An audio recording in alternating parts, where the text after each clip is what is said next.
These are the stories that are bizarre, they're scary, they're creepy, or simply spooky. These are the stories that we're going to talk about today. For those that have seen other top 10s made by other people similar to this one, you might find a few similarities, but I hope I'll be able to surprise you with a few of my picks. So ladies and gentlemen, I invite you to close the curtains, dim those lights, gather around, and let's talk about some creepy stories.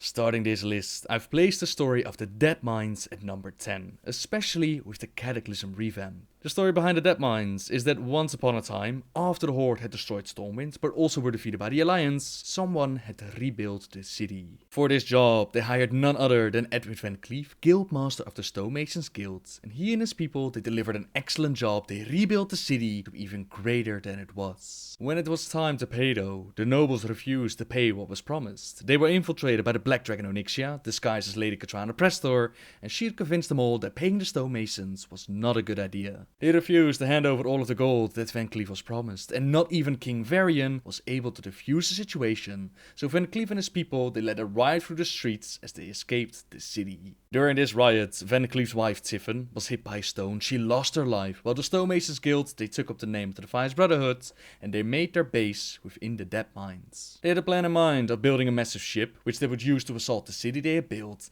and get their revenge. But before all of that could happen, so-called heroes, they were informed on the bounty on Van Cleef's head, and groups of them, they went into the Dead Mines to bring him to justice. Van Cleef fell dead on the floor as we cheered and gloated over our victory. We decapitated him, we took his head as proof of demise, but from the shadows, his daughter came out and she saw the decapitated corpse of her father. This led to Vanessa Van Cleef picking up the mantle of leader of the Defiance Brotherhood and us once again go into the Dead Mines, taking care of business, take out this leader. All of this on its own, it isn't really creepy, although a young girl seeing her father decapitated on the floor is a gruesome image, I have to admit. But the day that I realized that we weren't truly the heroes, that was the day that I was creeped out.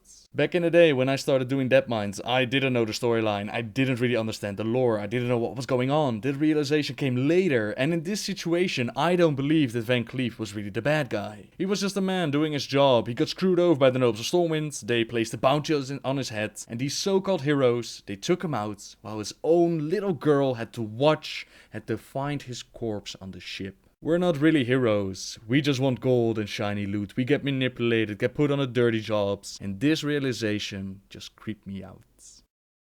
At number 9, I've placed the Witch of Nagrand, Chell.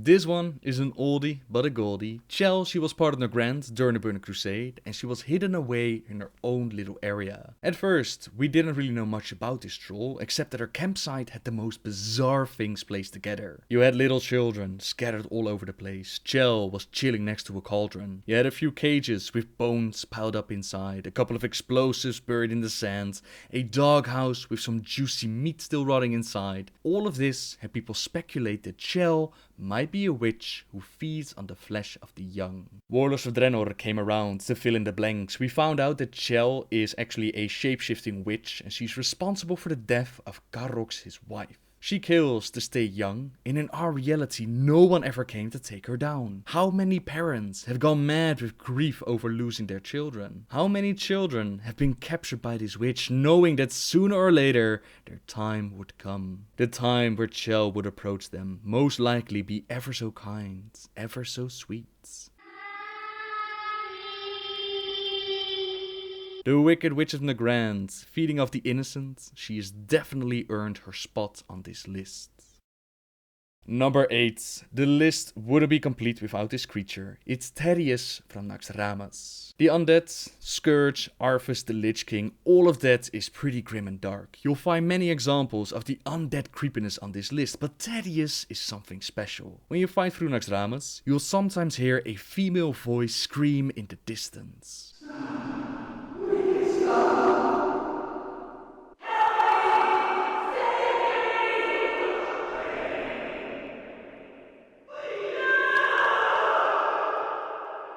At the time, I didn't think much of it. I just figured it was part of the ambience connected to Naxxramas. But later I found out that those screams, they had a source and could actually make it stop. You could save these poor souls, as Commander Eligor Dawnbringer and Winterguard Keep. He explains how each boss works, their background, and for Thaddeus, he says that he's built from the flesh of women and children. It is said that their souls are fused together, eternally bound within that foul prison of flesh. The flesh of women and children taken by the scourge, transformed into this hideous being. During the encounter, Thaddeus screams, "Now you feel pain," and as we put him out of his misery, with his dying breath, he thanks us. Thank you.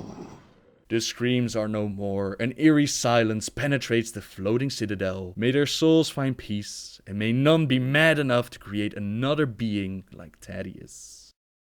Number 7 took place during the expansion that most found very childish, during the expansion Mists of Pandaria. On the surface, the Pandaren all look pretty cute and cuddly with their beer parties, their big bellies, but underneath goes a pretty grim history. The Mogu had enslaved the Pandaren and cared not for what happened to them. The Pandaren were ordered to build the Great Serpent Spine, a massive wall separating the Mogu Empire from the Mantids, and of course the Mantids, they didn't let them build this wall without a fight. Generations of Pandaren were simply thrown at the wall, sent to the slaughter, but one day Kang, Fist of the First Dawn, he had enough.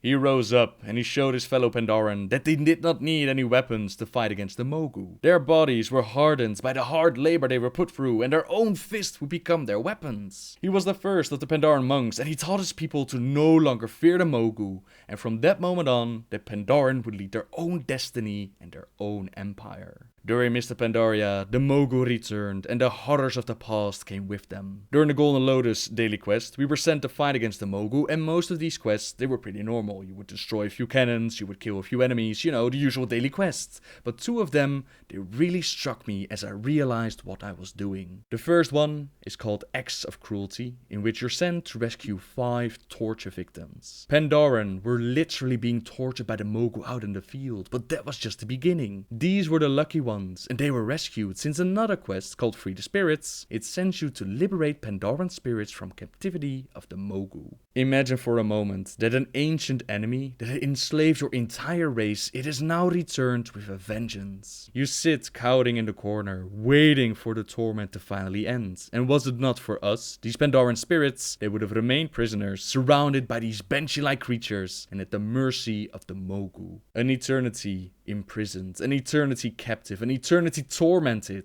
That is awaits these spirits that we never liberated.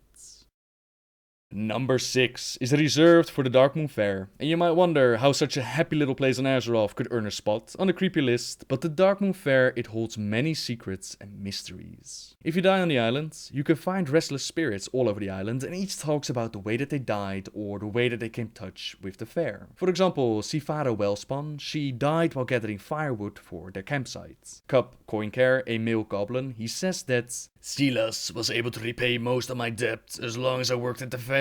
Most of my debt was repaid, I think. My debt was almost repaid.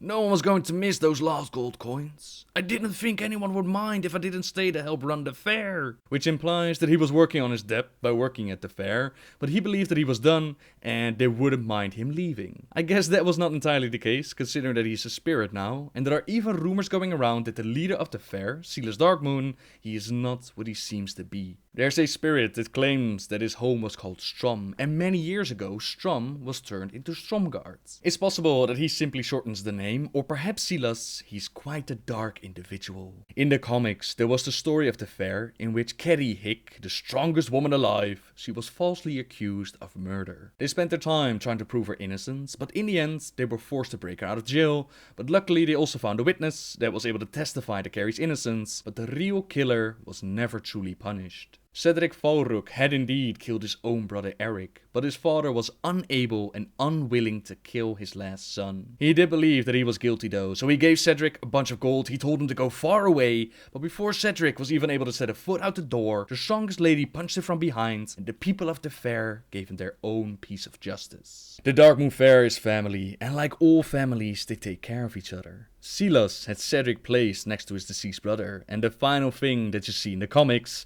is the coffin being shut and Cedric screaming at the top of his lungs. The Darkmoon Fair is all fun and games. It can be the happiest place on Azeroth, as long as you play by the rules, as long as you don't mess around. Number 5, I've reserved for Sylvanas, and specifically the Forsaken activity surrounding the Plague. Remember the plague that was used at the Wrath Gates? I think I've shown that cinematic maybe once or twice, of course not that often, but what's happening there is that Sylvanas is betrayed by some of her own people, and they use the plague against the Arthas, but also the Horde and the Alliance. This plague, it didn't just pop up out of existence, it was developed and created by the Forsaken themselves, and Sylvanas, she was hell-bent on getting revenge. Of course, creating such a plague, it does not happen instantly, they had to test their creations, and they tested it not only on the undead, they also used it on the living. Unfortunate dwarves, humans, orcs, they were trapped in cages and forced to gulp down experiment after experiment. Even now, you can see Apothecary Kiefer working on a blight and experimenting on living creatures, eventually turning one into a sheep which explodes. You also have Teresa, a human girl turned to a mindless slave, and she's possibly a reference to a Fable character, but in World of Warcraft, they broke her spirit, they removed certain parts of her brain while stimulating other parts of her brain. She's forced to do whatever they tell her to do, and that's just a few of the examples you can find within the Undercity. Outside, we can't forget about the blight that he used to utterly destroy Southshore, or the camp where they've planted living humans into the soil. We get a quest where you can either bash their heads in, you can either save their life, or you can save their life and then bash their heads in. The Forsaken's actions are truly some of the creepier things you'll find in Warcraft.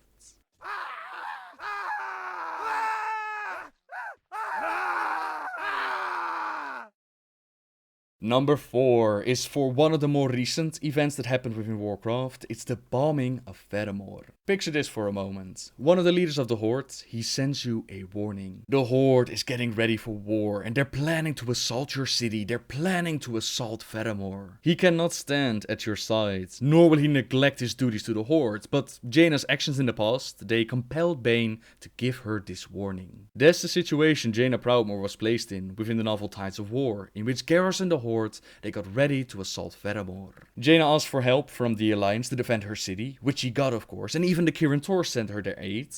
All were ready, and for a time it seemed like they could actually hold, that they could win this war, but all of it was just a charade. Garrosh had never planned to win Theramore by fighting like this. He was ready to throw any sense of honor out of the window, and all of this was just a plan to draw as many of the enemy forces as he could. In the sky, the stolen focusing iris was being transported by a zeppelin, and they had transformed this magical item into a mana bomb. The Blue Dragon Caligos, he tried to stop it, he was unable to, and the Maze Ronin, he saw no other choice than to draw the bomb upon himself, upon Theramore, to keep the explosion within their protective shields. He teleported Jaina away seconds before impact, and he sacrificed his life for his beloved and for the world.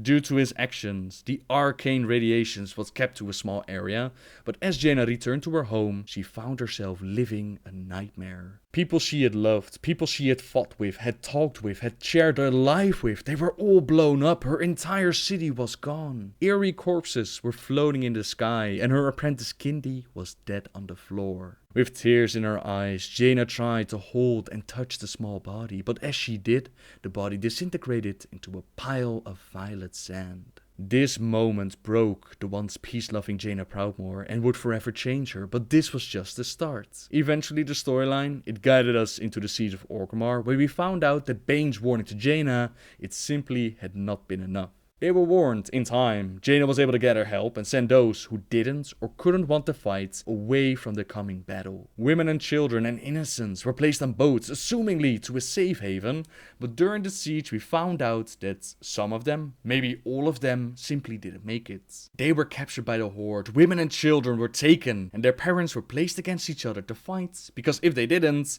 the Horde would hurt their little ones. Garrosh's crimes went further than just starting a war. He had taken civilians, he had taken innocents, he forced them to fight simply for their amusement. Blizzard is damn right, they took Garrosh very far in the role as the bad guy, putting people against each other with the threat of "we'll kill your children." That's just cruel, man, that's just dishonorable. It's a bad guy, that's for sure.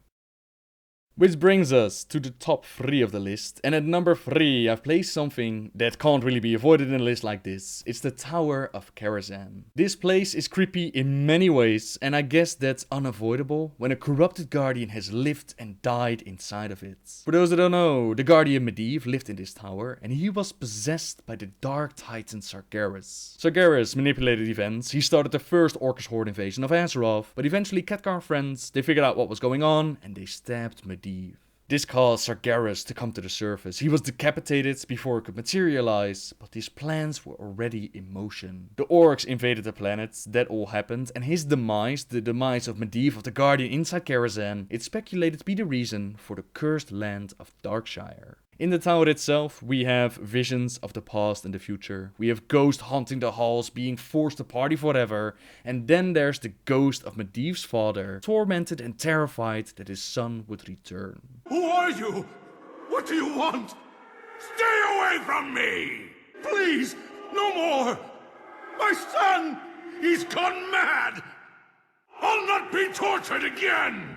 There were rumors going around before Warlords of Draenor that Blizzard might actually use Karazhan again for some sort of event, and perhaps these plans were real, perhaps it was just a rumor, but they never implemented it. It's quite a shame though, since there's still a part of Karazhan that has never seen the light of day. Many have probably heard of the Upside Down Sinners, which is a pool of water where you can find unfortunate souls chained upside down, dead corpses right next to Karazhan. It's uncertain how or why they're exactly there, but you also have to wonder why they even programmed this. We know from other stories, like the Dark Riders for example, that you don't want to mess with Medivh, that's a given. The Dark Riders, they used to be traveling merchants who tried to cheat Medivh by selling him some fake artifacts, and that's something you don't want to do. They fell under his wrath, he cursed them, forcing them to ride out and collect real artifacts of power, bring them back to the tower, and perhaps these so-called sinners, they tried to do a similar thing and they were punished by Medivh. That is of course one possibility, perhaps there's a completely different story to tell, who knows, perhaps one day they'll be given a proper place in the storyline, perhaps one day they'll actually open up the crypts. For now though, they're just there to creep you out. That's not even the worst Karazhan has to offer though. I mean, have you ever been underneath the tower? There is some sicko over the Blizzard that has programmed some really messed up stuff under there, and I'm afraid to show you on screen, but here you go, this is it man. Truly creepy. Number 2, Ghost of Scholomance, a story which is not widely known and unfortunately not really in the game anymore. In the past, Scholomance was the Baroff's family manor and their prime residence amidst their far-reaching empire. Eva Sarkov and her husband Lucian, they're the ones who used to tell the story in-game, and they were servants to the family. Over time, the Baroff family, they started to fall to paranoia and their greed caused arguments between them. They wanted a way to preserve their fortune and hold of the land past their lifespan, and luckily for them, Kel'Thuzad had just the solution. He offered them the promise of immortality, and in exchange the Baroff family, they handed over their home, which was turned into a school of necromancy. All kinds of vile experiments took place within, and as each week passed, the House Baroff became more and more decrepit and twisted. Dark beings began to take residence in the various wings of the house. For 6 months, Eva and Lucian, they were able to survive by sneaking food and water, while they were forced to listen to the tormented screams at night. These were servants who had already been captured, and one day the inevitable happened. The 2 remaining servants were captured as well. They were stripped of all clothes, laid down in a circle of blood. They sat there for days, naked and terrified, as the undead surrounded them, constantly tormenting them with horrifying acts of depravity. Finally, when he came, he introduced himself as Dr. Teolan Krasteno, but they would get to know him as the Butcher and were used in his vile experiments. The doctor is in. He exposed them to pain that they didn't know existed. He used them in countless experiments to devise a plague. Days turned into weeks. They would have died on that very first day of capture, was it not for the magical means which kept them alive. Finally, the Butcher was done with his experiments, as they'd been drained of all life. Their spirits were shattered, and they thought that the sweet embrace of death was upon them, and they welcomed it with open arms. Unfortunately for them, the Butcher was cruel. He revived them from death's door one final time, and he fed them to his ravenous ghouls. He laughed as he watched the fiends devour their flesh, and now their spirits remained within limbo, unable to leave until the remains are found and their spirits laid to rest. We were sent in to take care of these sinners, to clear up Scholomance and put a halt to the vile actions taking place within. There were so many creepy things going on inside that it would take quite some time to list it all, but it's no surprise that Scholomance was chosen to be updated during the Cataclysm. Sadly, the story did change quite a bit, but the memories of this place are quite creepy, and I will never forget the day that I read this, that I saw the video, and I was like, what? Did this really happen? I had no idea, and it's quite a creepy story. What could possibly top that creepy story? What could be at number 1? Well, for me, it's the Emerald Nightmare as described within the novel Stormrage. As creepy as it is when people are used in experiments like this, for me the idea of being trapped in a nightmare, which feels so very much like it's real, that's just a scary thought on its own. I need my beauty sleep, man, and to think that it would be disturbed like that, maybe I'm getting ahead of myself and I should explain the story first. In the novel Stormrage, we find out that the Emerald Dream has been turned into the Emerald Nightmare by the old god Nazov and his companion Xavius. This nightmare, it causes people to fall asleep, never wake up again, while having their worst nightmares nearly come to life. These dreamers feed the nightmare fuel, causing a chain reaction of falling victim, empowering it at the same time, causing more victims. Some died of fright in their sleep, while others struck out while dreaming. The nightmares were never the same either. For example, Marshall Duggan, in his dreams he was sent on a relatively simple mission into Jasper Lode Mine. There they were supposed to clear the area of the infesting kobolds, but in his nightmare the mission became a lot more difficult. The maze they brought with them, Zaldimar, he betrayed them all and he resurrected the slain kobolds. This piece is taken from the book. They serve me now, as I serve our rightful lords, rests Zaldimar, his grinning face like a skull. And as you will, good Marshal. The kobolds move forwards. Marshal Duggan and his men press together. It won't hurt long. Utterly silent, the kobolds surged forwards. Duggan smashed through the throat of one, which had no effect. In desperation he struck harder and lopped off the entire head, but the body kept attacking. I must leave you for a little while, Zaldimar murmured. I have to prepare for Goldshire next, a task with which you and your soldiers will assist once you've been converted. Damn you! But Marshal Duggan cut off as the necromancer vanished, and with him the light. The air grew thick. Harsh, the fetid smile of that kobold was everywhere. Without the magical illumination, he could not see the figures coming toward him. A man shrieked. Sounds of fear arose from the others. Duggan could do nothing to help. He was desperately trying to fend off the horrific tide of attackers. Another man cried out. A moment later, the monstrous sound of something moist being torn apart echoed in the shafts. Marshal? The man next to him pleaded. Keep fighting! But then Duggan nearly fell to the side as the soldier was dragged past him. The hapless fighter called out again, then produced a sickening scream as the familiar soft sound of weapons thrusting into flesh echoed from the walls. The clash of arms grew fainter, fainter. Marshal Duggan knew he was the last standing. He felt the undead kobolds converging on him. For the first time, their eyes glowed, a deathly white aura that sent shivers up his spine. And among them, he saw the illumination of the eyes of taller figures, torn and beaten figures, from what he could make out. His own men, now part of the ungodly throng. They surged forwards. Marshal Duggan swung wildly. His mace met flesh again and again, but the kobolds and the mutilated soldiers with them, they pushed on unimpeded. They were everywhere now, seizing at him with their claws, biting or striking him with their weapons. He cried out as the undead overwhelmed him. This is all a nightmare, of course, but imagine your worst fear nearly becoming a reality. A reality you cannot escape and have to relive over and over again. That is the fate that awaits those that are stuck within the nightmare, and this was just a simple mission to clear out the mine. Nearly all of Azeroth was hit by this, so people like Sylvanas also fell victim. Sylvanas dreamed that she was a high elf once again, only to be betrayed by Varimafras to be tormented by the Lich King. Jaina dreamed that she assisted Arthas with the Purge of Strathholm instead of walking away, and that she was the one to pick up the cursed blade Frostmourne. These are just a few examples of the endless possibilities, and the fear of being stuck within your worst nightmare, to me, makes this the creepiest story in Warcraft.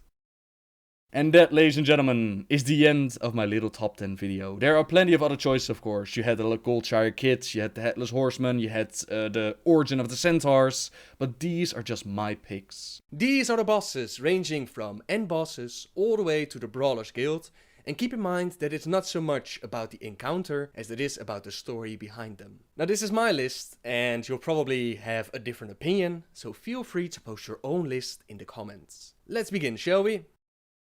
On number 10, we have Princess Feradras. We encounter this beautiful lady within Maraudon, and from the questline we learn that she was allied with the Old Gods. This should not be surprising. Most of the elements in the early days of Azeroth worked for the Old Gods, and Feradras' mother is the elemental lord of all the earth, Ferazane, the Stone Mother. The Titans, they imprisoned Feradras within Maraudon, and at some point she had a love relation with a son of the demigod Cenarius, and this son was named Zetar. It's unknown how exactly these two met, or why they fell in love. All we know is that from their union, from their love, a new race emerged, the race of the Centaurs. As you can imagine, from a union between Feradras and Zetar, nothing good will ever come, and their children killed their own father. Feradras loved him so much that she placed his remains within Maraudon, and she refuses to leave his side. Even during the Cataclysm, where Cho'Gall tells her that she's free and that the bonds from the Titans are weakening, she doesn't want to leave him. Now being dead and all, not being able to return from the Emerald Dream,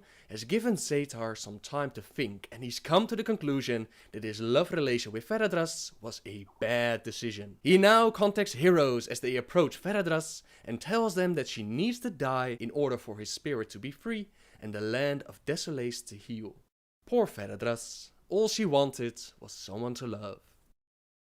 Number 9 goes to Gruul the Dragon Killer. When the original Horde invaded Azeroth for the second time, they came with a plan. That plan was to collect artifacts and use those artifacts to create more portals to different worlds. The Alliance, they managed to breach their defenses and teleport to Draenor in an attempt to stop them from making these portals and threatening other worlds like they did with Azeroth. It was during this time that Deathwing made a deal with the Horde. You bring a few of my eggs and dragons to Draenor, and my dragons will aid you on Azeroth. A new world to conquer for this mad aspect was too much to resist, and he had a pretty solid plan behind it, was it not for Gruul and the Alliance. The journey of the Alliance in trying to find the artifacts took them to the Blade Edge Mountains, where they could sense the skull of Gul'dan. They needed this skull to close the Dark Portal, but they didn't know that the skull had already passed on from the Horde into the hands of Deathwing. When they reached Blade Edge, they found a bunch of Deathwing's eggs,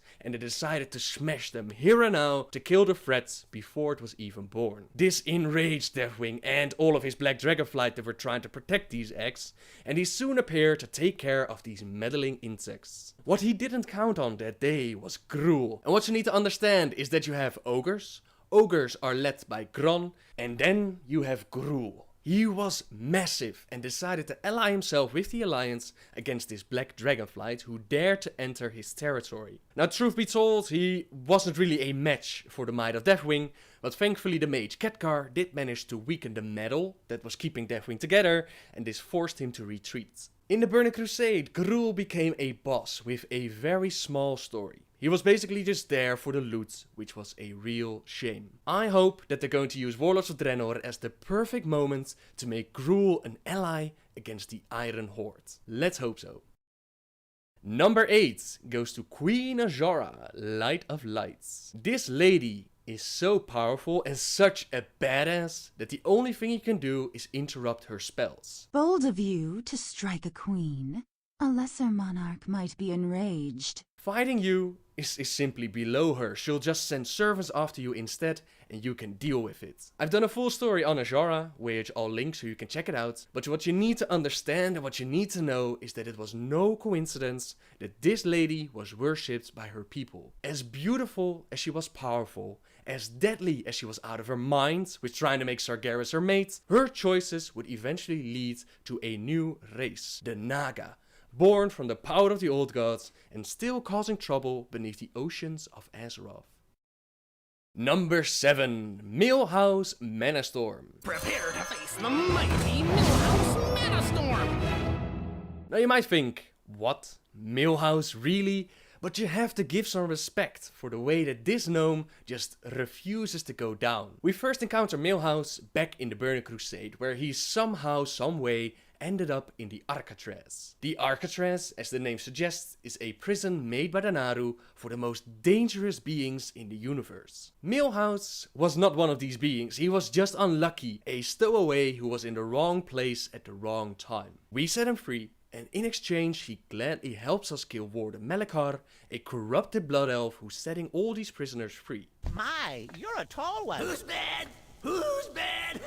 That's right, we bad. In the Cataclysm, we find out that Milhouse has allied himself with the Twilight's Hammer clan and is now working for the Old Gods. He has hidden away a piece of the stone pillar and tries to kill us all in the stone core with his new spell called Impending Doom. He never gets the chance to finish the spell though, because Corberus pops up and presumably kills everyone. Or so we thought anyways, because in the midst of Pandaria, a new challenger appears in the Brawlers Guild. Milhouse Manastorm, a gnome who just won't quit, is now trying his luck in brawling heroes of both the Alliance and the Horde. Is this the last that we've seen of him? Have we finally killed him in the Brawlers Guild? I highly doubt it.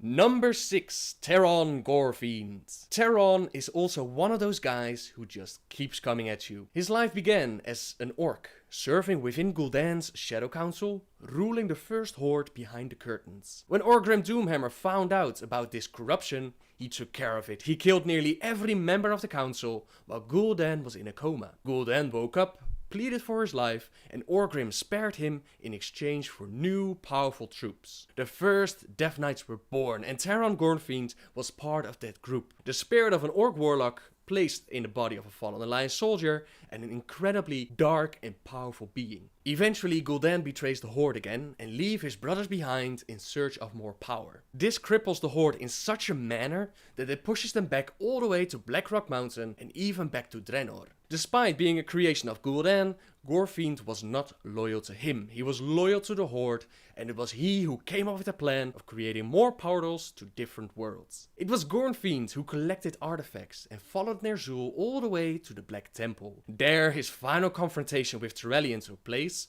but he did manage to slow the Alliance down just enough for Ner'zhul to create his portals. For me, the wheel of death has spun many times.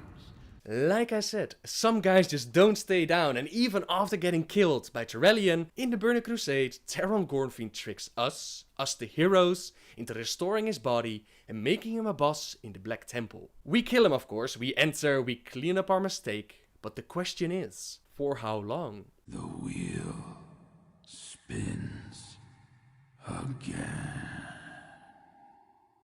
Number 5, Major Domo Stakhelm. Stakhelm, a night elf who has lived for a very long time, and in that time, he really didn't have it easy. He first lost his wife as she gave birth to his son. That's tragic, but at least he still had a child, and he named him Valstan. Valstan would eventually marry with Liara, but during the War of the Shifting Sands, he lost his life. This war was between the forces of Kafun and the Night Elves, who eventually teamed up with the dragons. General Rajak was leading Kafun's forces, while Stakhelm was leading the Night Elves, and he was doing a great job. The forces of Kafun were actually, well, kinda impressed by him. So they realized that Stakhelm needed to be taken care of, and Rajak knew that Stakhelm had one great weakness: his love for his son. They captured Valstan and brutally executed him in front of the Night Elf forces. This action shattered Stakhelm, first his wife, now his only son. He was devastated, and the Night Elf forces were forced to retreat all the way to Tanaris. The war would end in a victory, as the dragons eventually teamed up with the Night Elves, but the blow dealt to Stakhelm would haunt him for the rest of his life. Staghelm will whimper and beg for his life, just as his whelp of a son did. After the events in Warcraft 3, the Night Elves lost their world tree, and Stakhelm believed that they needed to build a new one. Malfurion disagreed, but later he would get lost in the Emerald Dream, and Stakhelm was able to convince the others to build this tree anyways. This is actually the starting area for Night Elves back in Classic, and To the players he offered a quest where they could turn in Morrow Grain for rewards. But unknown to all was that Steghelm was using this Morrow Grain to keep Malfurion trapped within the Emerald Dream. For the Emerald Dream had turned into the Emerald Nightmare, and the old god Nazaf, together with Xavius, had imprisoned Malfurion. The World Tree built by Steghelm was corrupted. He himself was under the influence of the old gods, controlled by fake visions of his son, but nobody knew. Not until the events in the novel Stormrage, where Malfurion, with the help from some others, manages to break free, and in the end, Steghelm's corruption becomes clear, and they imprison him. Now, in comes the Cataclysm, where Deathwing and Ragnaros they team up and they try to take over the world. Ragnaros sends out his minions to free Steghelm, and Steghelm recruits his daughter-in-law Liara into his new faction of Druids of the Flame. The Horde has killed Liara's daughter, and she's sick of Malfurion's passive stand in regards to the Horde. With his new team of badass flame druids and his new title of Major Domo, Steghelm is sent to take out the one threat to Deathwing's plans. They crash the Gathering, where Thrall and friends were planning to restore the original World Tree, and they break Thrall into the 4 elements and scatter him across the elemental plane. As we know, we managed to stop all their plans, we killed Steghelm in the Firelands, and we saved the world. But Steghelm had one hell of a ride. Number 4 goes to Paragons of the Cluxy. I loved the story of the Paragons, the story of the Cluxy, and the story of the Mantid. When we set foot on Pandaria, we give strength to the already existing Shah. This Shah corrupts the Mantid Queen, and we need the Cluxy their help in setting this right. One by one, we release these Paragons from the Ember. Some are simply stuck, others are fished up out of the sea, but all of them are needed. They're needed to take out the Queen since she has become corrupted, but the Queen is not happy about that. Death to all who dare challenge my empire! She barges in, kills nearly everyone there, and then she just leaves again, saying, "This is my kingdom, these are my Mantids, back off." It seems that a more hands-on approach is required, but before we go and fight their Queen, the Cluxy give us a warning. I tell you now, because you have earned this warning. If the Old Ones ever return, we Mantid will once again stand by their side. The wisest among you will do the same. When the old god Yasharaz returns, they will stand at his side.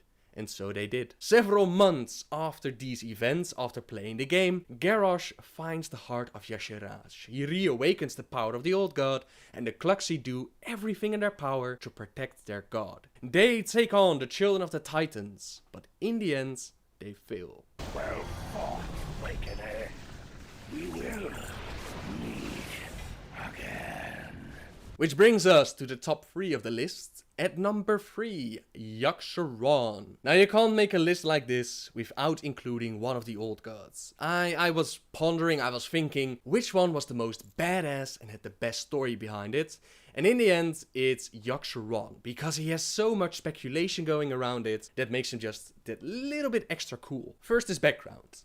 Once upon a time, the Titans came to Azeroth and they found the old gods who were having a party. They were creating lots of chaos and they needed to deal with this. They tried to kill the old gods, but found out that killing them would mean the destruction of the world, so they couldn't do that, and instead they decided to imprison them. Yogg-Saron was imprisoned within Ulduar in the location of Northrend. After that, they placed a couple of Titan keepers to keep an eye on things, and well, they left the world. Over the years, Yogg-Saron managed to corrupt his jailers, weaken the defenses of Ulduar, and nearly escape his prison. Bran Bronzebeard found out about this, quickly reported it to the Kirin Tor, and both the Alliance and Horde set out to deal with this threat. Now during this battle, after setting these Titan Keepers free, after making your way to the prison, you fight against Yogg-Saron, and he's trying to invade your mind, trying to drive you crazy, and you actually have to go inside his mind in order to weaken the brain and kill the bastard. Now what we see inside the brain is a vision, 3 of them, and each vision shows a different moment in the history of Azeroth, and it's speculated that Yogg-Saron somehow, some way influenced these moments. We see the creation of the Dragon Soul, later to be named the Demon Soul. This one is relatively easy explained. We know that it was the old gods who told Deathwing that he needed to make this device. That was their ultimate plan. That's an easy one. We see the Lich King torturing Bolvar, claiming that he will break him like he broke Saurfang. This one is a little bit harder to explain, but we know that the Lich King used a whole bunch of Serenite for his citadel, for all that good stuff. We even see them mining it. So we know that he used this Serenite, and this Serenite is actually the blood of Yogg-Saron. Did this blood of Yogg-Saron influence Arthas, influence the Lich King in his actions, or is it purely coincidence? We see Garona as she kills the King of Stormwind. We know that Garona only killed the king because she was under Gul'dan's spell. We also know that Cho'Gall and the Twilight Hammer clan would later serve the Old Gods. Did Yogg-Saron already influence these events? This is all speculation and we don't know for sure. We don't even know why they would influence these specific moments. But what we do know is that Yogg-Saron was one hell of an encounter, one hell of an Old God, and still a lot of fun to solo. Your fate is sealed. The end of days is finally upon you, and all who inhabit this miserable little seedling.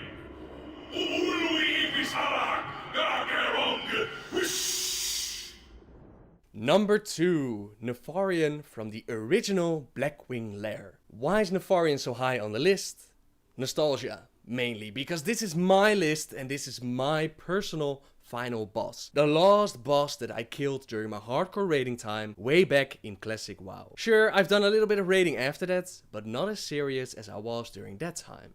The story: when Deathwing made his plans of transporting X to Draenor, he told his 2 children, Onyxia and Nefarian, to cause some trouble on Azeroth. Onyxia decided to infiltrate Stormwind, while Nefarian made his way to Blackrock Mountain. There, he took control over the remaining forces of the original Horde, the so-called Dark Horde, and he worked on his experiments. He experimented on whelps from the different flights, trying to combine their blood and transform them into chromatic dragons. Dragons who held within them elements from all the different flights. What makes this boss so cool to me is the road that led to him. In order to do Blackwing Lair, you had to get a special cloak, and the only way to get this cloak was by killing his sister Onyxia. A whole questline was required in order to even enter Onyxia's lair, and you also had an achievement quest for easy access into Blackwing Lair. Once inside and ready with the cloaks, you had a couple of ridiculous bosses. The first one required a bunch of hunters, and I was a hunter back then, to run around in circles and kite the trash until all the eggs were destroyed. Can you imagine just running around in circles for 10 minutes? It was awful. The second boss, also awful for the tanks, since they just had to sacrifice themselves in order for the group to make it. The Chromagus fight, where you had to stand behind a wall like a bunch of scared children instead of real heroes. And even when you made it all the way to Deathwing's chamber, he turned out to be the biggest laugh of all of them. Let the games begin. He had this special ability depending on what class you play. For example, paladins would bubble him. If you played a mage, you would sheep the rest of your group into, for example, giraffes. If you played a druid, he would force you to go into kitty form. And back then, kitty form was absolute crap. If you were a hunter like me, he would destroy your bow. That durability on your weapon, instantly gone. So if you didn't pay attention or you were too slow, he would destroy your weapon, leaving you with your crappy staff to hit him. Which was awful, but also amazing. Of course, if you did get him down, you would hang up his head in Stormwind, and everyone would know about your victory. For me, Nefarian will always be the best boss, and it kinda sucks that they resurrected him in the Cataclysm, but yeah, I'll always have these memories. Which brings us to the number 1 boss for me.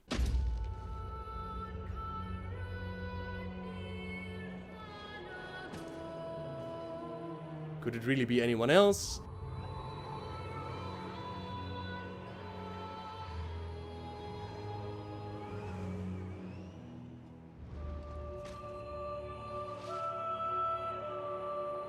It's of course the Lich King.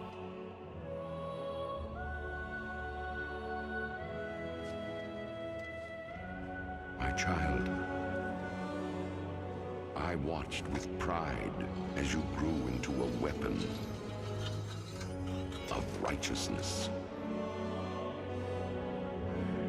The story of Arthas is, in my opinion, one of the best stories ever told by Blizzard. Throughout Warcraft 3, we see a holy prince trying to carry the burden of a kingdom in times that will break even the most pure of heart. Oh no. We're too late. These people have all been infected. They may look fine now, but it's just a matter of time before they turn into the undead. What? This entire city must be purged. How can you even consider that? There's got to be some other way. Damn it, Uther. As your future king, I order you to purge this city. You are not my king yet, boy. Nor would I obey that command even if you were. Then I must consider this an act of treason. Treason? Have you lost your mind, Arthas? Have I?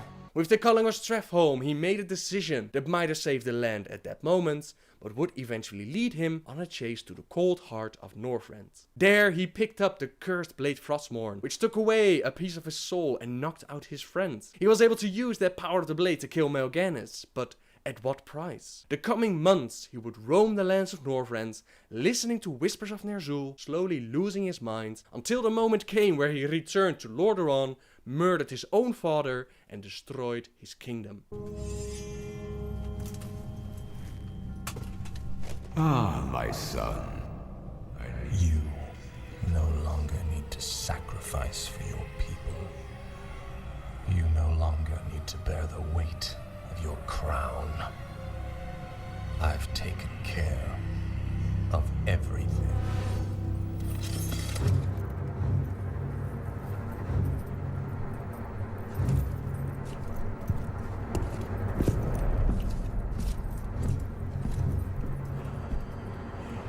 What is this? What are you doing, my son?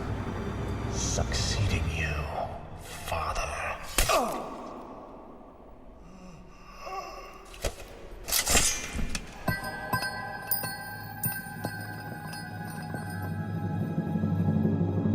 This kingdom shall fall, and from the ashes shall arise a new order that will shake the very foundations of the world.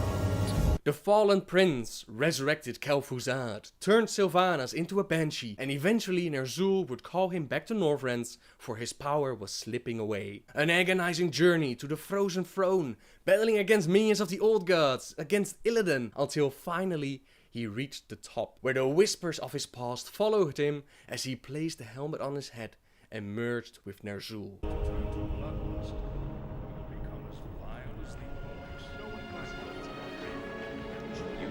Not my king yet. Forget this business. Lead your men home. Damn it. You lost your mind, Arthas. I must consider this an act of You lied to your men and betrayed the mercenaries who fought for you. What's happening to you, Arthas? Some prince will find only death in the cold.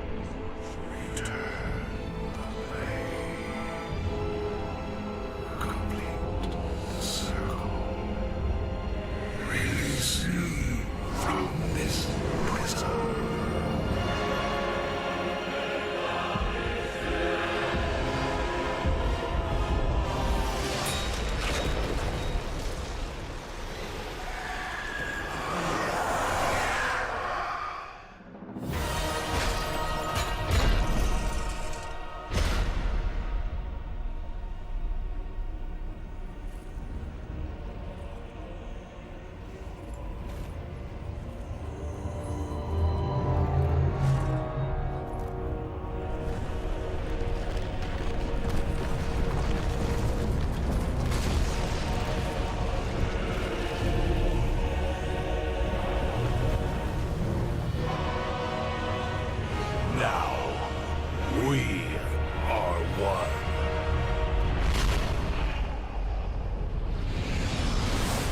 This was just the start of his journey. In the period after that, he took a long, good look at his life, at the journey that led him to this place. He realized that he was done with being the good guy. He was done with following Ner'zhul's orders. So in his mind, he killed both of them, stood up and said, "Now there's only I.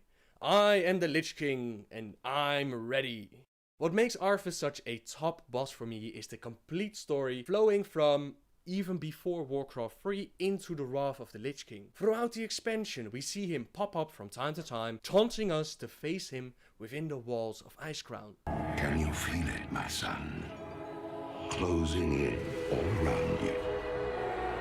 The light's justice has been awakened. The sins of the past have finally caught up to you. You be called to account. For all the atrocities you've committed.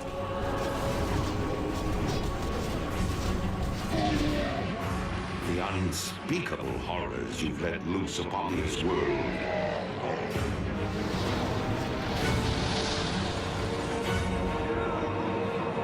And the dark, ancient powers you've enslaved.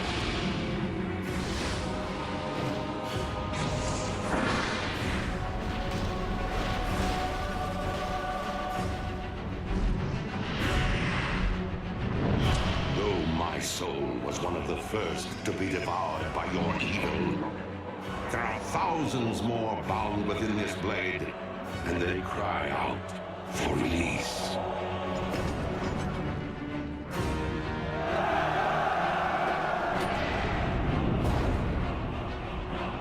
Look now to your defenses, my son, for the champions of justice gather at your gates.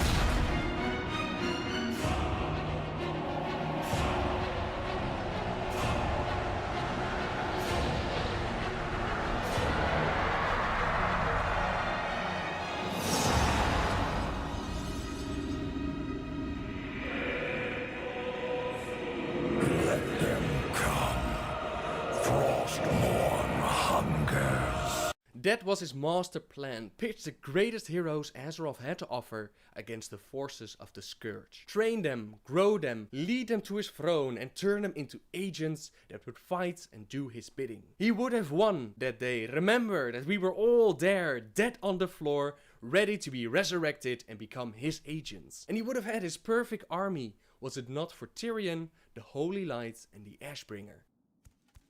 Watch now as I raise them from the dead to become masters of the Scourge. They will shroud this world in chaos and destruction. Azeroth's fall will come at their hands, and you will be the first to die.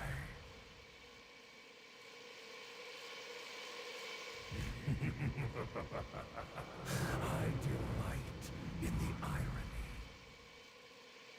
Light, grant me one final blessing. Give me the strength to shatter these bonds.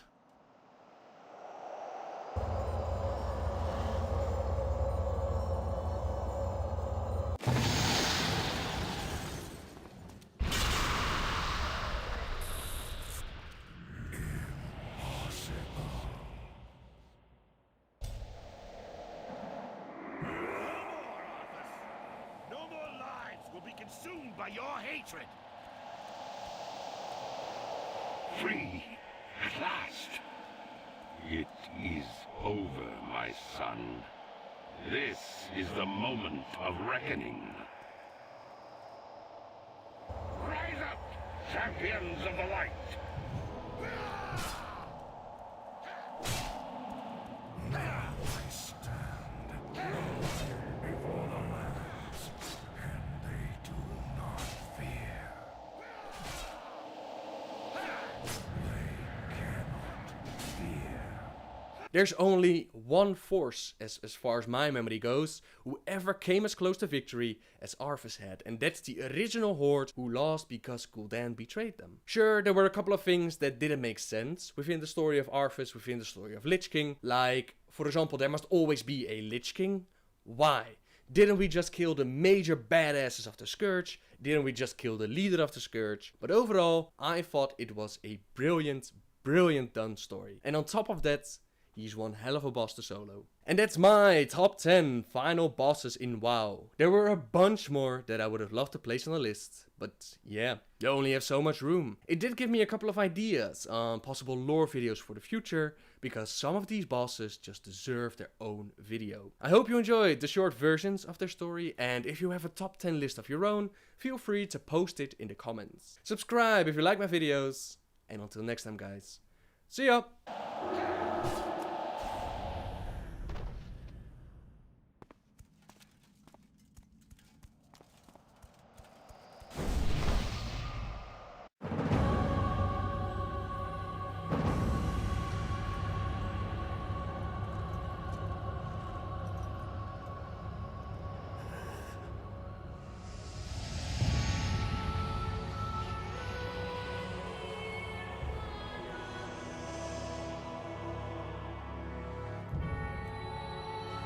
Father, is it over?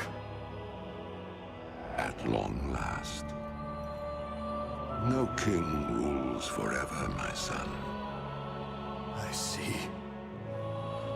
Only darkness before me.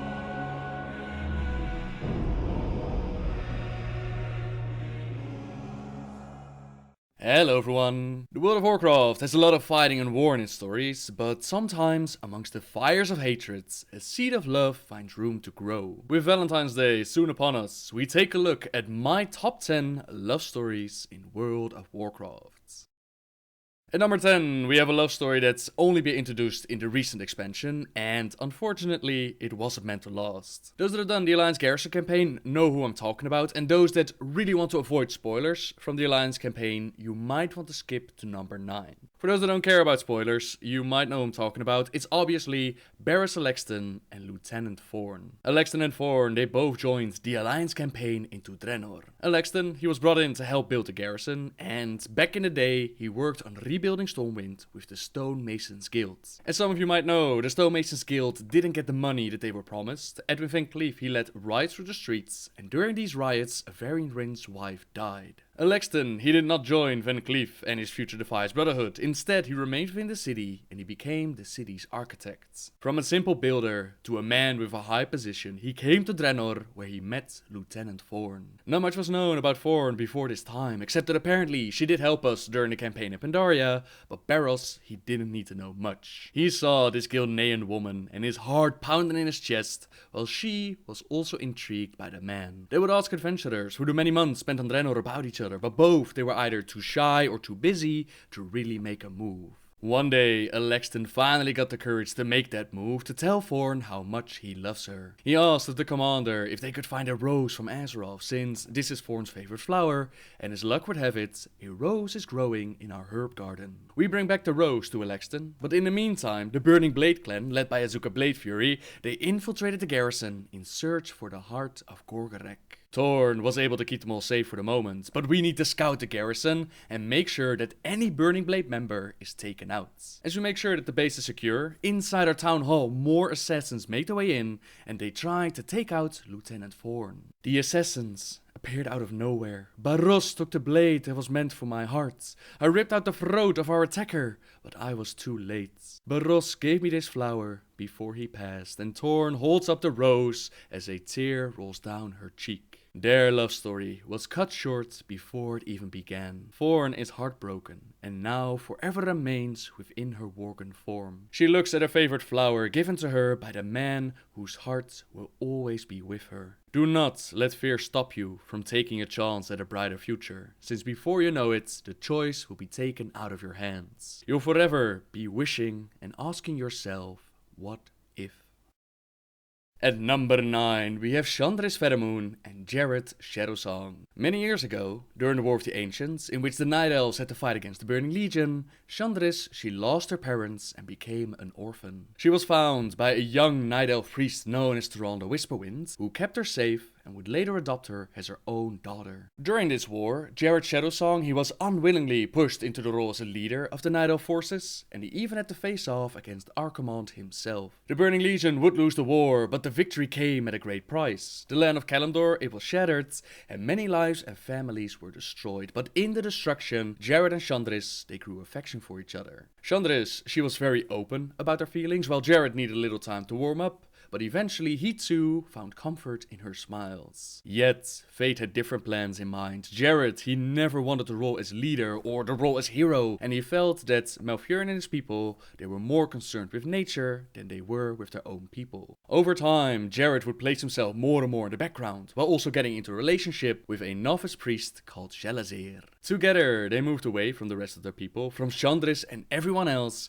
and they lived out their lives in personal exile. Chandris, she was left with no choice but to forget about Jared, as she focused on becoming a better fighter, and eventually she would even become the general of the Night Elf Sentinels. For around 10,000 years, nobody heard a thing about Jared, and most assumed that he and Shalazir were dead. The battle at Mount Hyjal would again be a great victory over the Legion, but with a terrible price, since the destruction of the World Tree Nordersil meant the end of the Night Elf's immortality. Jared's wife Shalazir, she fell ill due to old age, and they had agreed that Jared would bring Shalazir back to their people, so that Tyrande and Elune could try to save her. In truth, Shalazir actually knew that her time had come. She wanted to die amongst her own people, and she wanted to make sure that Jared would not be left alone as she passed on. Now Jared was reunited with his people, and of course he met with Chandris. She told him that once she had romantic feelings for him, and she envied the time that Shalazir was able to spend with Jared. He of course was flattered by her feelings, and he apologized for suddenly disappearing, but he also knew that their relation, at least at this time, could be nothing more than a platonic relationship. Chandris accepted this, she had no choice, and she offered her condolences for his loss. In the rest of the story, and this is all told in the novel Wolfheart, Jared finds out that his sister Mayev's Shadow Song, she's gone crazy, and she's planning to murder the Highborn and Malfurion. He discovers all of his sister's plans, he prevents her from killing Malfurion, he confronts her in a battle, but he's unable to kill his own sister. Maiev, she escapes the scene, and we don't know what happened to her, but what we do know is that Jared, he's appointed by Tyrande to take over his sister's role as leader of the Watchers. Tyrande then gives Chandris the task to help Jared with picking out new possible recruits, and of course Chandris, her knowledge and skills would be for great help, but Tyrande's motivations are more than that. She hopes that placing Chandris and Jared together, that their feelings for each other might get room to grow. Who knows what the future might bring for these two? Sometimes life, it just offers different roads, and no matter how strong you might feel for one another, sometimes it's just not the right time or place. Perhaps fate has given these two Night Elves a second chance, and perhaps now they'll be able to walk the road together. And number 8, it's the Guardian Medivh and Garona Half-Orcan. If there's ever been an unlikely love story within World of Warcraft, then it's probably this one. At the time, the Guardian Medivh, he was possessed by the Titan Sargeras. It was Sargeras that made contact with the Orc Gul'dan and showed him the planet of Azeroth. This was a planet full of life, water, plenty of enemies for orcs to kill. They worked together into creating the Dark Portal, and they linked Azeroth with Draenor to start the first orcish invasion. Sargeras, he had the plan in mind to weaken the world of Azeroth and get it ready for another Burning Legion invasion, and the orcs, they were a great tool for the job. Now Gul'dan, he was twisted, he was always in search of more power, and he was more than willing to work together with Medivh. This wasn't his only scheme though, he had several small little plans here and there, and one of them was breeding an assassin that could infiltrate the different clans and be used to be his eyes and ears. At first we believed that Garona was half orc, half human, but later would be revealed that she's actually half orc and half Draenei. Gul'dan took this half-breed, he tortured her, he placed magical spells on her mind, he trained her in the ways of the assassin, and he made sure that she remained obedient. When the orcs invaded Azeroth, Garona, she made contact with Medivh, and she became an ambassador of the orcs. Medivh, in the role of Guardian, he was charged with keeping Azeroth safe, and he believed that war was not the only solution. He wanted to communicate with the orcs, he wanted to use Garona as a tool to work towards peace. But of course, this was just a mask used by Sargeras. He was still inside the body of the Guardian, and he wanted orcs and humans to clash with each other,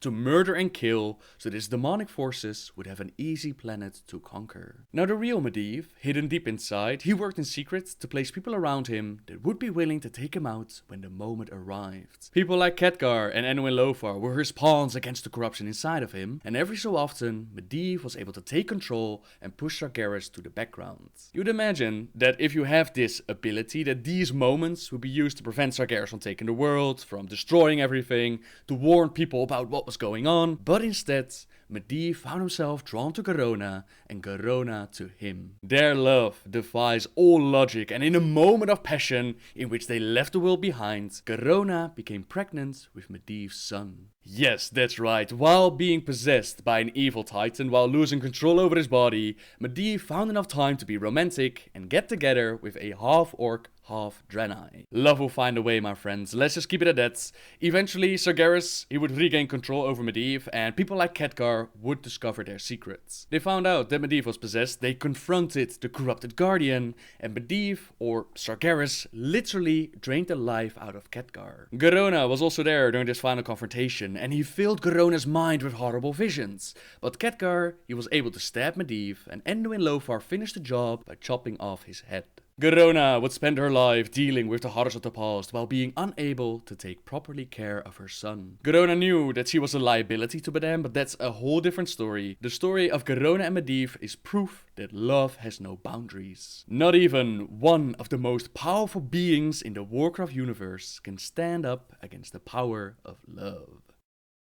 Number 7 is a magical kind of love, and Vina Teague and the blue dragon Caligos. When Arthas turned to the dark side, he was told to resurrect Kel'Thuzad, and for this they used the powers of the Sunwell. This action would corrupt the Fountain of Power, and Kil'Thuzad and his people, they were forced to destroy it in order to prevent its corruption from spreading. Not all of the power was lost though, some of it remained behind, and the red dragon Corialstras, he realized that sooner or later someone would find out about this and come looking for it. And that is why he collected the power of the Sunwell. He gave it a disguise of a human girl named Vina Teague. He then hid her away from the world with her own fake family and her own fake memories. The blue dragon Caligos was sent by Malygos to investigate the surrounding area of the Sunwell, since blue dragons, they always had an affinity for magic and they felt that something was not right. Caligos, he went to investigate, but as he made his way, a group of dragon hunters that were put on the task of shooting him down, they shot him out of the sky. Before they were able to get their hands on Calig though, he was rescued by Anvina, and this was the start of a big adventure. Darkan Drafir, a blood elf that had betrayed his people to Arthas in exchange for more power, he knew that the powers of the Sunwell were not completely gone, and he was looking for them. Eventually, he found out that Anvina was that power that he was searching for, and he kidnapped her right off Calig's hands. Calig did all he could to make his way back to Anvina, to rescue her, and in the end, he was able to save her life, while Anvina realized who and what she truly was. She was the power of the Sunwell itself, and no one, especially not someone like Darkan Drafir, would be able to stand against her. She unleashed her powers. They assumed that she destroyed Darkan, although he would later show up again. But besides that, the world was saved, the day was saved, and Vina was fine, and they promised to keep her powers and her true identity a secret. As a blue dragon, Caligos always had an affinity for magic, and this being of pure raw power had stolen his heart, not only because she was the Sunwell, but because she was kind and strong. Corialstras might have created an illusion to hide her away, but that illusion had started to live a life of its own, and she too felt love for Calig. Their time together would be short, since during the Burning Crusade we find out that Kil'Thuzad Sunstrider, he is teamed up with Kil'jaeden and the Burning Legion. He attacked his own people and he kidnapped Anvina to use her powers for evil. They planned to drain the remaining powers of the Sunwell to open up a portal for Kil'jaeden, and this would allow him to come onto Azeroth and conquer the planets. Thankfully, heroes of Azeroth were able to prevent Kil'jaeden from even setting foot on the planet, but Anvina, she was forced to sacrifice herself for the one she loved. The nightmare is over! The spell is broken! Goodbye, Calig, my love! The powers of the Sunwell turn against me. What have you done? What have you done? Bye, Anvina, my love. Few will remember your name, yet this day you changed the course of destiny. What was once corrupt is now pure. Heroes, do not let her sacrifice be in vain. Even though Anvina had to go, a small piece of her would always remain within Calig's heart, and even literally save his life. Calig, he would move on and find love with another magical girl, but Anvina Teague, she would never be far away from his thoughts. Sometimes you'll have to make a great sacrifice for the one you love, but even though we can't always be together, we'll always be in each other's hearts. Number 6 goes to an orcish couple, Durathan and Draka. Durathan and Draka were both born in the Frostwolf clan, but Durathan didn't notice Draka for the longest of times. Not only did he have other things on his mind, like building his friendship with Orgrim and preparing to be a chieftain, it was also because Draka was born sick and fragile. She was not strong enough to be a real part of the clan, so she and her family, they were forced to move to the outskirts of the village. One day, Draka simply had enough, and she asked Mother Kesher for something, a potion, an elixir, a prayer, anything that would make her stronger and a worthy member of the clan. Mother Kesher, she communicated with the spirits and she placed Draka on a journey. She would have to bring back the feather of a windrock, the horn of a talbuk and the fur of a mighty clefthoof. Draka assumed that these items would be used for some sort of potion that would magically change her into something worthy, but it was not the potion, but the journey that changed her. When she returned after completing these impossible tasks, she was told to look in the water at her own reflection. Draka, she was not a warrior born, she was a warrior made,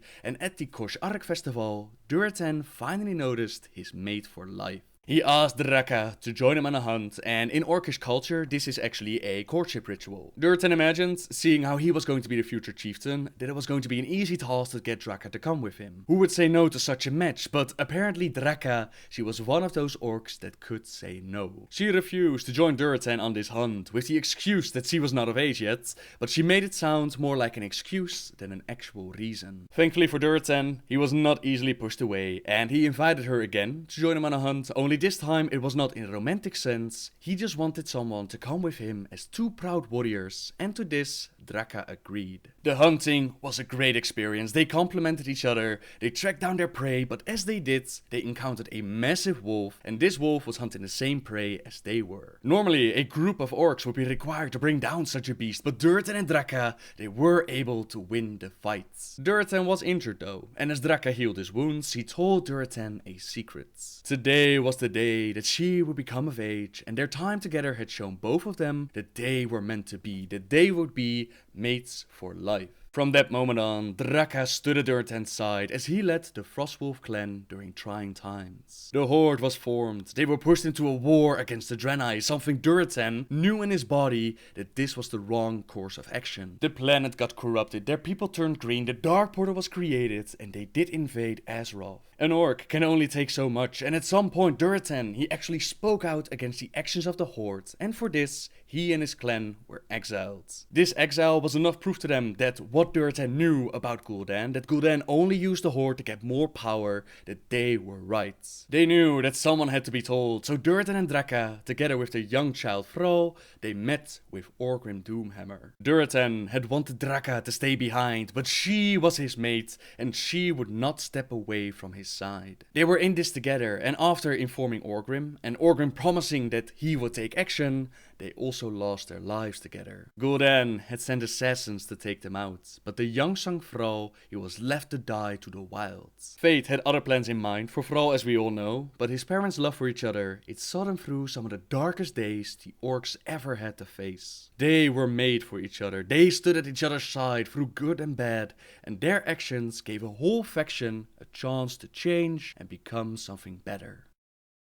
Speaking of Thrall, at number 5 I've placed Agra with Thrall, also known as Goel. This love story grew within the novels, so those that only play the games, they might have been a little bit surprised around the Cataclysm when Goel suddenly showed up with his mates. Their love story begins just before the Cataclysm, where Goel leaves the Horde in Garrosh's hands to discover what's happening to the world. His journey leads him to Outland, where Agra helps Goel with his vision quest to become a better shaman and get a stronger connection to the spirits and the elements. At first, Agra, she treats Goel cold. She had grown up with stories about Durotan and Draka, and she aspired especially to be like Draka. Goel had come back to Nagram before, but only to quickly go back to his alien planet. Here he had returned for a second time, now to come home and only to gain knowledge to save this alien planet once again. And at first Agra, she didn't understand. Not until she joined Goel on his vision quest, and she saw what life he had lived, what a large heart he had,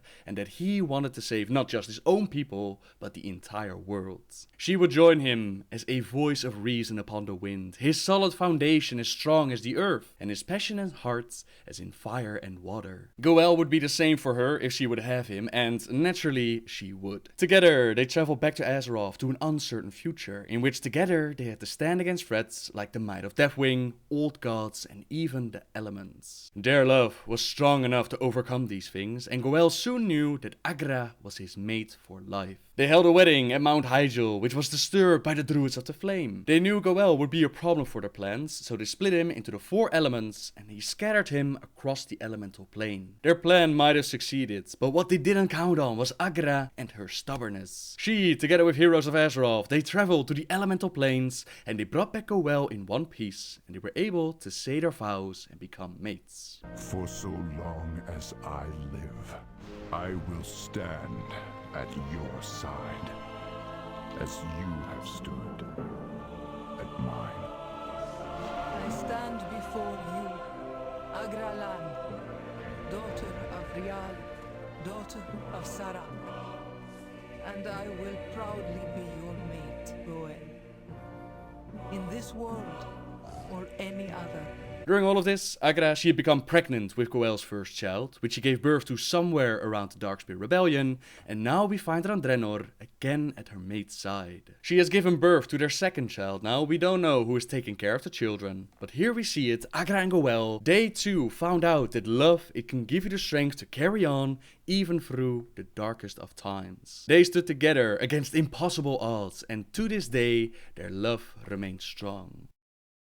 Number 4 is for Turalyon and Illyria. As we see throughout these storylines, war can have a devastating effect on love, while it can also bring people together. Turalyon and Illyria, they met each other during the Second War, as Turalyon was chosen to be one of the generals within the Alliance army, and Illyria, she showed up with a small token force of High Elves, ready to support the war. Her leaders did not see the Orcish horde as a real threat, but Illyria disagreed with their vision. She wanted to show her support and to fight for her home, so she too joined the Alliance. The first time that Turalyon saw Illyria, he was blown away by her beauty and grace. Illyria saw the effect that she had on him, and she actually enjoyed playing with those feelings, but as Turalyon grew in his role as leader, so too did she get more feelings for him. One rainy night, Illyria showed up at Turalyon's tent, soaking wet from the rain, tears on her cheeks. Turalyon had dreamed so many times of her showing up at his door, but never like this. She told him that she was cold, so cold, and she whispered to him,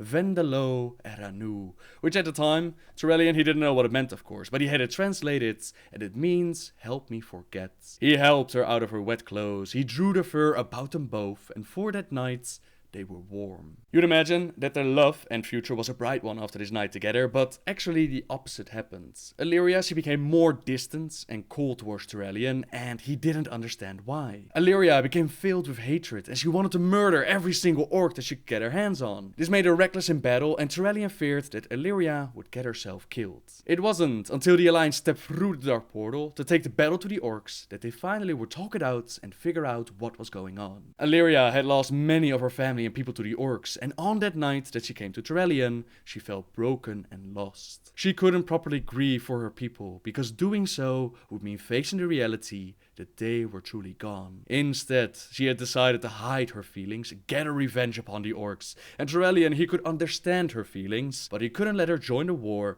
for she was too reckless. Illyria refused to stay behind. She couldn't stay behind and see another person she loves die. With that confession, Illyria finally allowed herself to grieve, and they spent the night talking things out.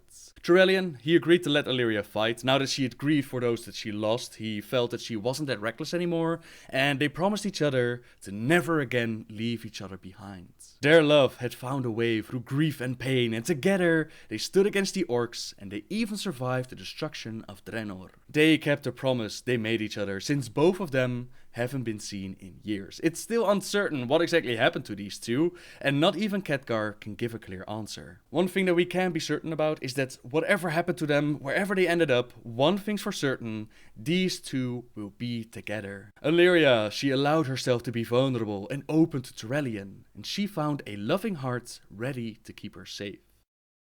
Which brings us to the top 3 of our list, and the choices became more difficult, but on this spot I've placed Tyrande Whisperwind and Malfurion Stormrage. Tyrande and Malfurion, they grew up together in the Night Elf Society, so they were childhood friends. Malfurion, he studied the ways of the Druids under the guidance of the demigod Cenarius, while Tyrande was a priestess of Elune. There was a third person to their group, Illidan Stormrage, who, like his twin brother, he tried to find his path in nature, but he didn't have the patience. Illidan's destiny was the traditional way of magic, and he believed that Tyrande was part of that destiny. He openly expressed his feelings towards Tyrande, he tried to win her heart, while Malfurion, he was more shy about his emotions, but he felt just as strong, if not stronger. During this time, the War of the Ancients began, where the Night Elves they had to stand against the Legion and even their own Queen Azshara. All three of them, each in their own way, they helped in the battle against the darkness, but throughout the storyline, Tyrande realized just how deep Malfurion was in her heart and she made her choice. This choice became clear to Illidan and it pushed him away from their group.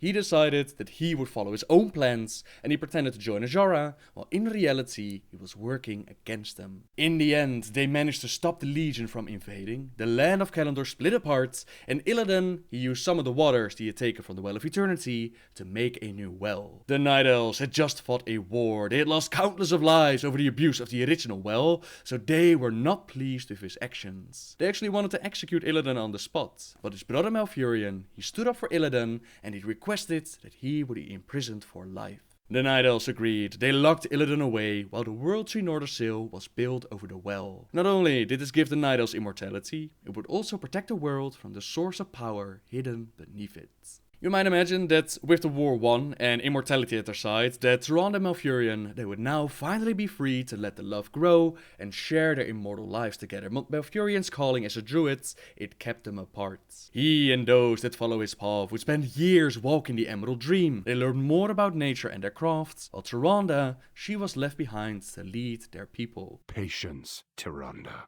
Millennia went by as Tyrande waited for her dream guy. Malfurion and the druids, they would wake up from time to time, sometimes even to save the world, like during Warcraft 3, but they would always have to return. It seemed like Malfurion's calling would always keep them apart, until the events of the novel Stormrage. In this story, we find out that Malfurion has been trapped within the Emerald Dream, and is now known as the Emerald Nightmare, and Tyrande, she's granted a vision by a loon showing her that things have taken a turn for the worst. Malfurion is now actually dying, so Tyrande realizes that the moment has come. She has to do something, she has to do anything to make sure to save her beloved. Together with Brawl Baremantle and several other characters, they discover that Archdruid Stackhelm, he's been corrupted by the Emerald Nightmare, and he's working for the evil beings behind this corruption. They're able to confront and overpower the Archmage while also liberating Malfurion, and they cleanse the dream from the nightmare. Together, Malfurion and Tyrande, they stand against those that are trying to break them apart,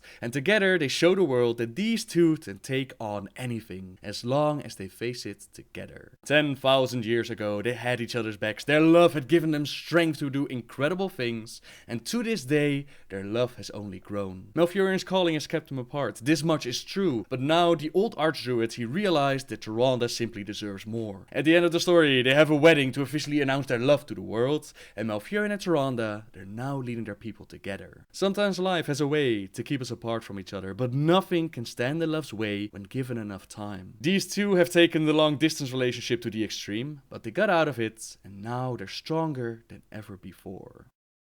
Number 2 is for a love couple most of you know, Arthas Menethil and Jaina Proudmoore. These two met at a very young age as Jaina was traveling to Dalaran to study the magical arts. Arthas was immediately intrigued by Jaina and he wanted to get to know her better, so he offered his father to personally escort Jaina to Dalaran. This was not only good for politics, it was the perfect opportunity for Arthas to interact with Jaina, and one night he suggested that they should sneak away from their guards and check out one of the Orcish internment camps. Arthas had a feeling that Jaina wasn't one of those fragile little girls like his sister was, and he was right. Together they checked out the camp, and Arthas, he only saw murderous monsters, while Jaina saw creatures which he pitied.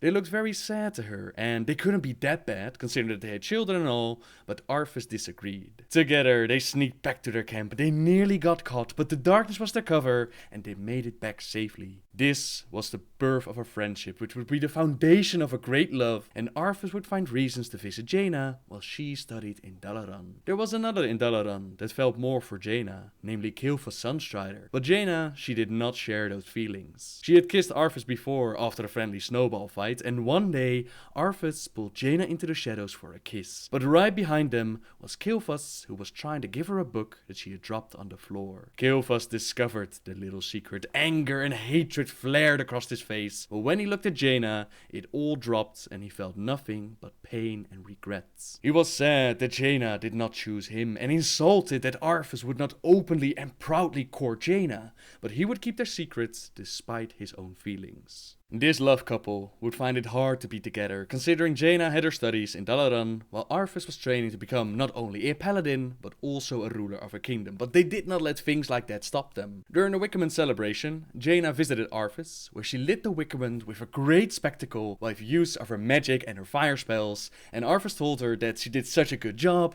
that she would probably have to do it every year. Jaina asked Arthas if that would really be a problem to see each other each year, to be together like that, and Jaina wanted to be with Arthas, and he felt the same. Suddenly, they found themselves in Arthas' chamber, where Jaina asked if they were ready for this. Arthas had turned down many women before, but Jaina was special, and Arthas was ready to let her in completely into his heart. That night, they shared their love as the Wickerman burned outside. Arthas held Jaina close, and he told her, as he had the first day they kissed, "Don't deny me, Jaina. Don't ever deny me, please." She looked up at him, eyes glittering in the cool moonlight. "I never would, Arthas.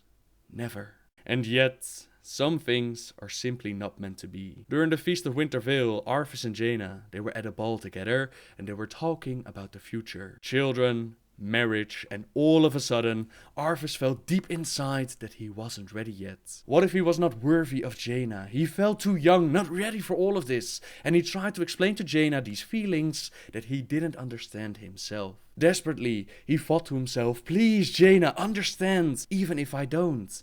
And of course, Jaina did.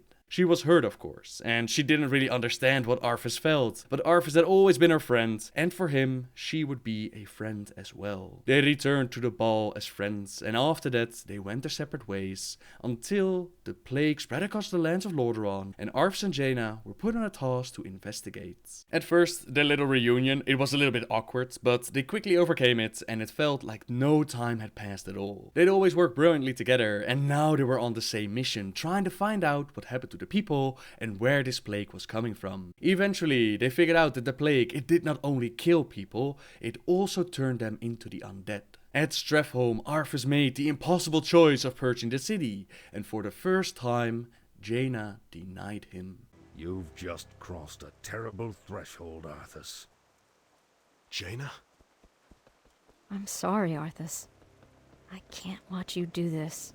Jaina could not stand by and watch Arthas slaughter a village, so she walked away, and Arthas did what he felt was right, even though he was doubting every step of the way. This would be the end for their relationship, since Arthas, he fell to darkness, eventually became the Lich King, while Jaina took those that she could, and she saved their lives. It would not mean the end of their love though. Even when Arthas attacked Dalaran and faced off against Kil'Thas, Jaina would always be on his mind, and she would always be his weakness. When Arthas woke up after years of reflecting on his life, Jaina could feel it in her very soul. And once we defeated the Lich King, we found out that he had always kept Jaina's lockets. What's this?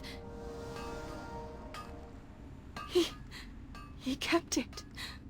All this time, he kept it. I knew. I sensed a part of him still alive, trapped, struggling. Oh, Arthas. Perhaps he might someday remember what he once was. By the light, may he at last find rest, free from the icy grip of that terrible blade. Who knows what might have happened if Arthas didn't get cold feet and stepped away from their relationship, but it's always easy to look back and see what could have been different. These two, they made their choices, and even though they were not meant to be, their love was strong, so strong that not even becoming the Lich King could freeze the flame. Which brings us to the top of the list. For me, at number 1, there could be no other than the story of Coriastras and Alexstrasza, the Lifebinder. Who else but the Lifebinder herself, she who loves all creation? There could really be no other than these two at the top of the list. The story behind these two is a very large one. Dragons, they've been around for millennia, and although Alexstrasza has multiple consorts, Coriastras was special. He was her prime consort, and their connection was incredibly strong. When the the bronze dragon Nosdormu was trapped in time, he sent Corialstras back to the War of the Ancients, not only to help out the Night Elves fight the Legion, but to also prevent the old gods from breaking out of their prisons. Corialstras, he was unable to transform into his dragon form, since in this reality, in this timeline, there were now 2 copies of him, while his younger self was unable to transform as well, so he was stuck in his dragon form. Even with being a duplicate, Alexstrasza, she saw Corialstras for who he was, and she trusted his words. She was smart enough to not pry information about the future from Corialstras, and Corialstras, although he wished deep down that he could warn her about the dark future, he kept his mouth shut. This dark future would be the imprisonment and enslavement of Alexstrasza by the hands of the orcs. During the first Horde invasion, the orcs, they were sent visions by Deathwing, which showed them the location of the Demon Soul. Deathwing himself, he was now unable to wield the Demon Soul, so he manipulated the orcs into capturing Alexstrasza, and the orcs forced their children to fight for the Horde. Not only that, they also forced Alexstrasza to breed more children, and of course Alexstrasza, she did not want to aid the Horde, she did not want to see her children go into a war.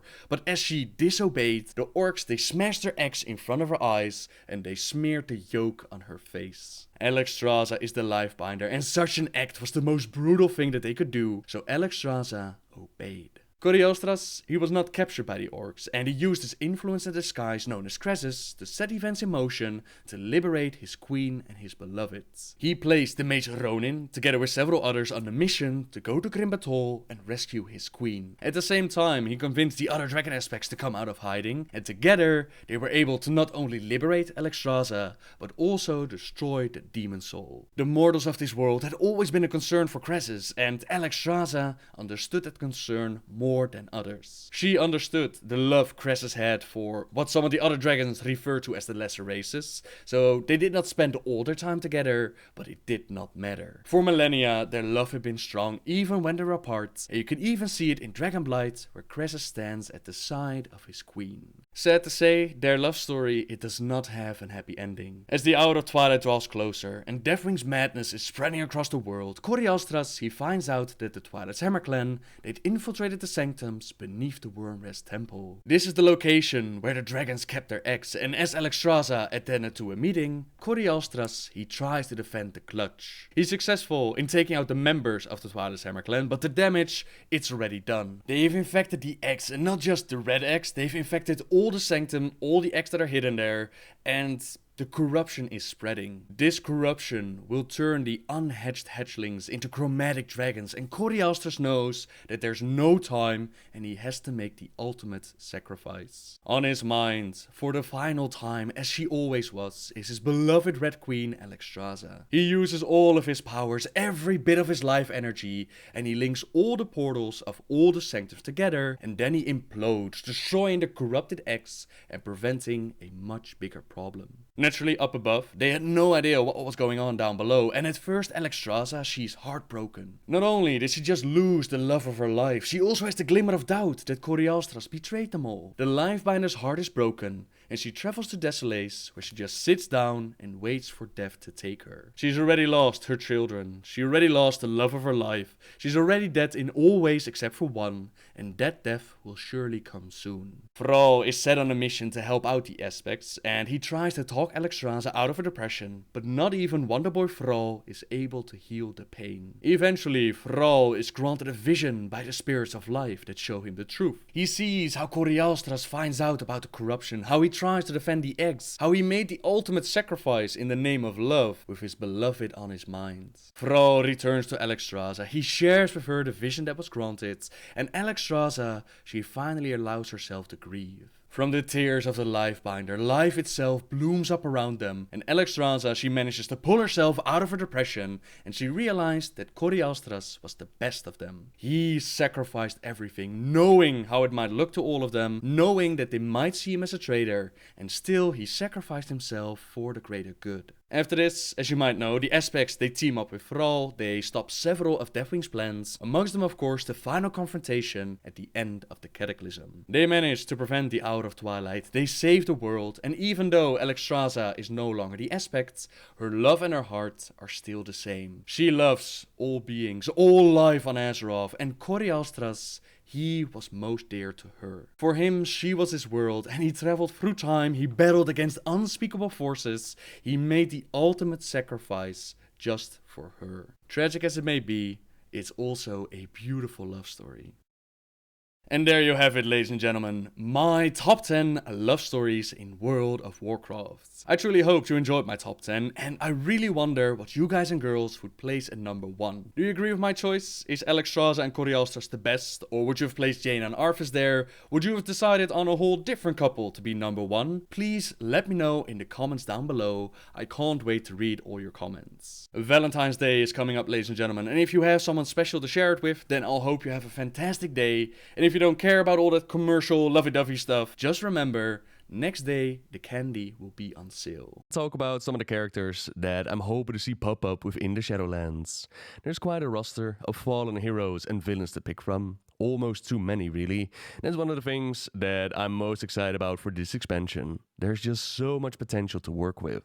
Of course, not all are going to give the time to have a full-blown story, but cameos will be nice nonetheless. So I sat down and I made a little list for myself as to who I want to see and why. Now, as a quick reminder, the Shadowlands, it's a realm with near infinite locations, different pockets and sects to be sent off to by the Arbiter, but the ones that we know of so far, they're called Bastion, Ardenwald, Maldraxxus, Revendreth, and the Maw. Those who have lived a life of service, they're drawn to the Bastion. Think Uther the Lifebringer, for example. Ardenwald is a vibrant afterlife for those closely connected to the wild. Think Cenarius. Might makes right in the war-torn Maldraxxus. Think spirits like Draka, for example. Wretched and prideful souls, they find themselves in Revendreth to atone for their sins. Spirits like Kilfus Sunstrider, but it still beats going to the Maw, as being cast into the Maw is to be doomed to a bleak eternity, the place for irredeemable souls. Or, now as the Shadowlands, it's gone out of balance. Pretty much all the souls are being drawn to the Maw and the Jailer.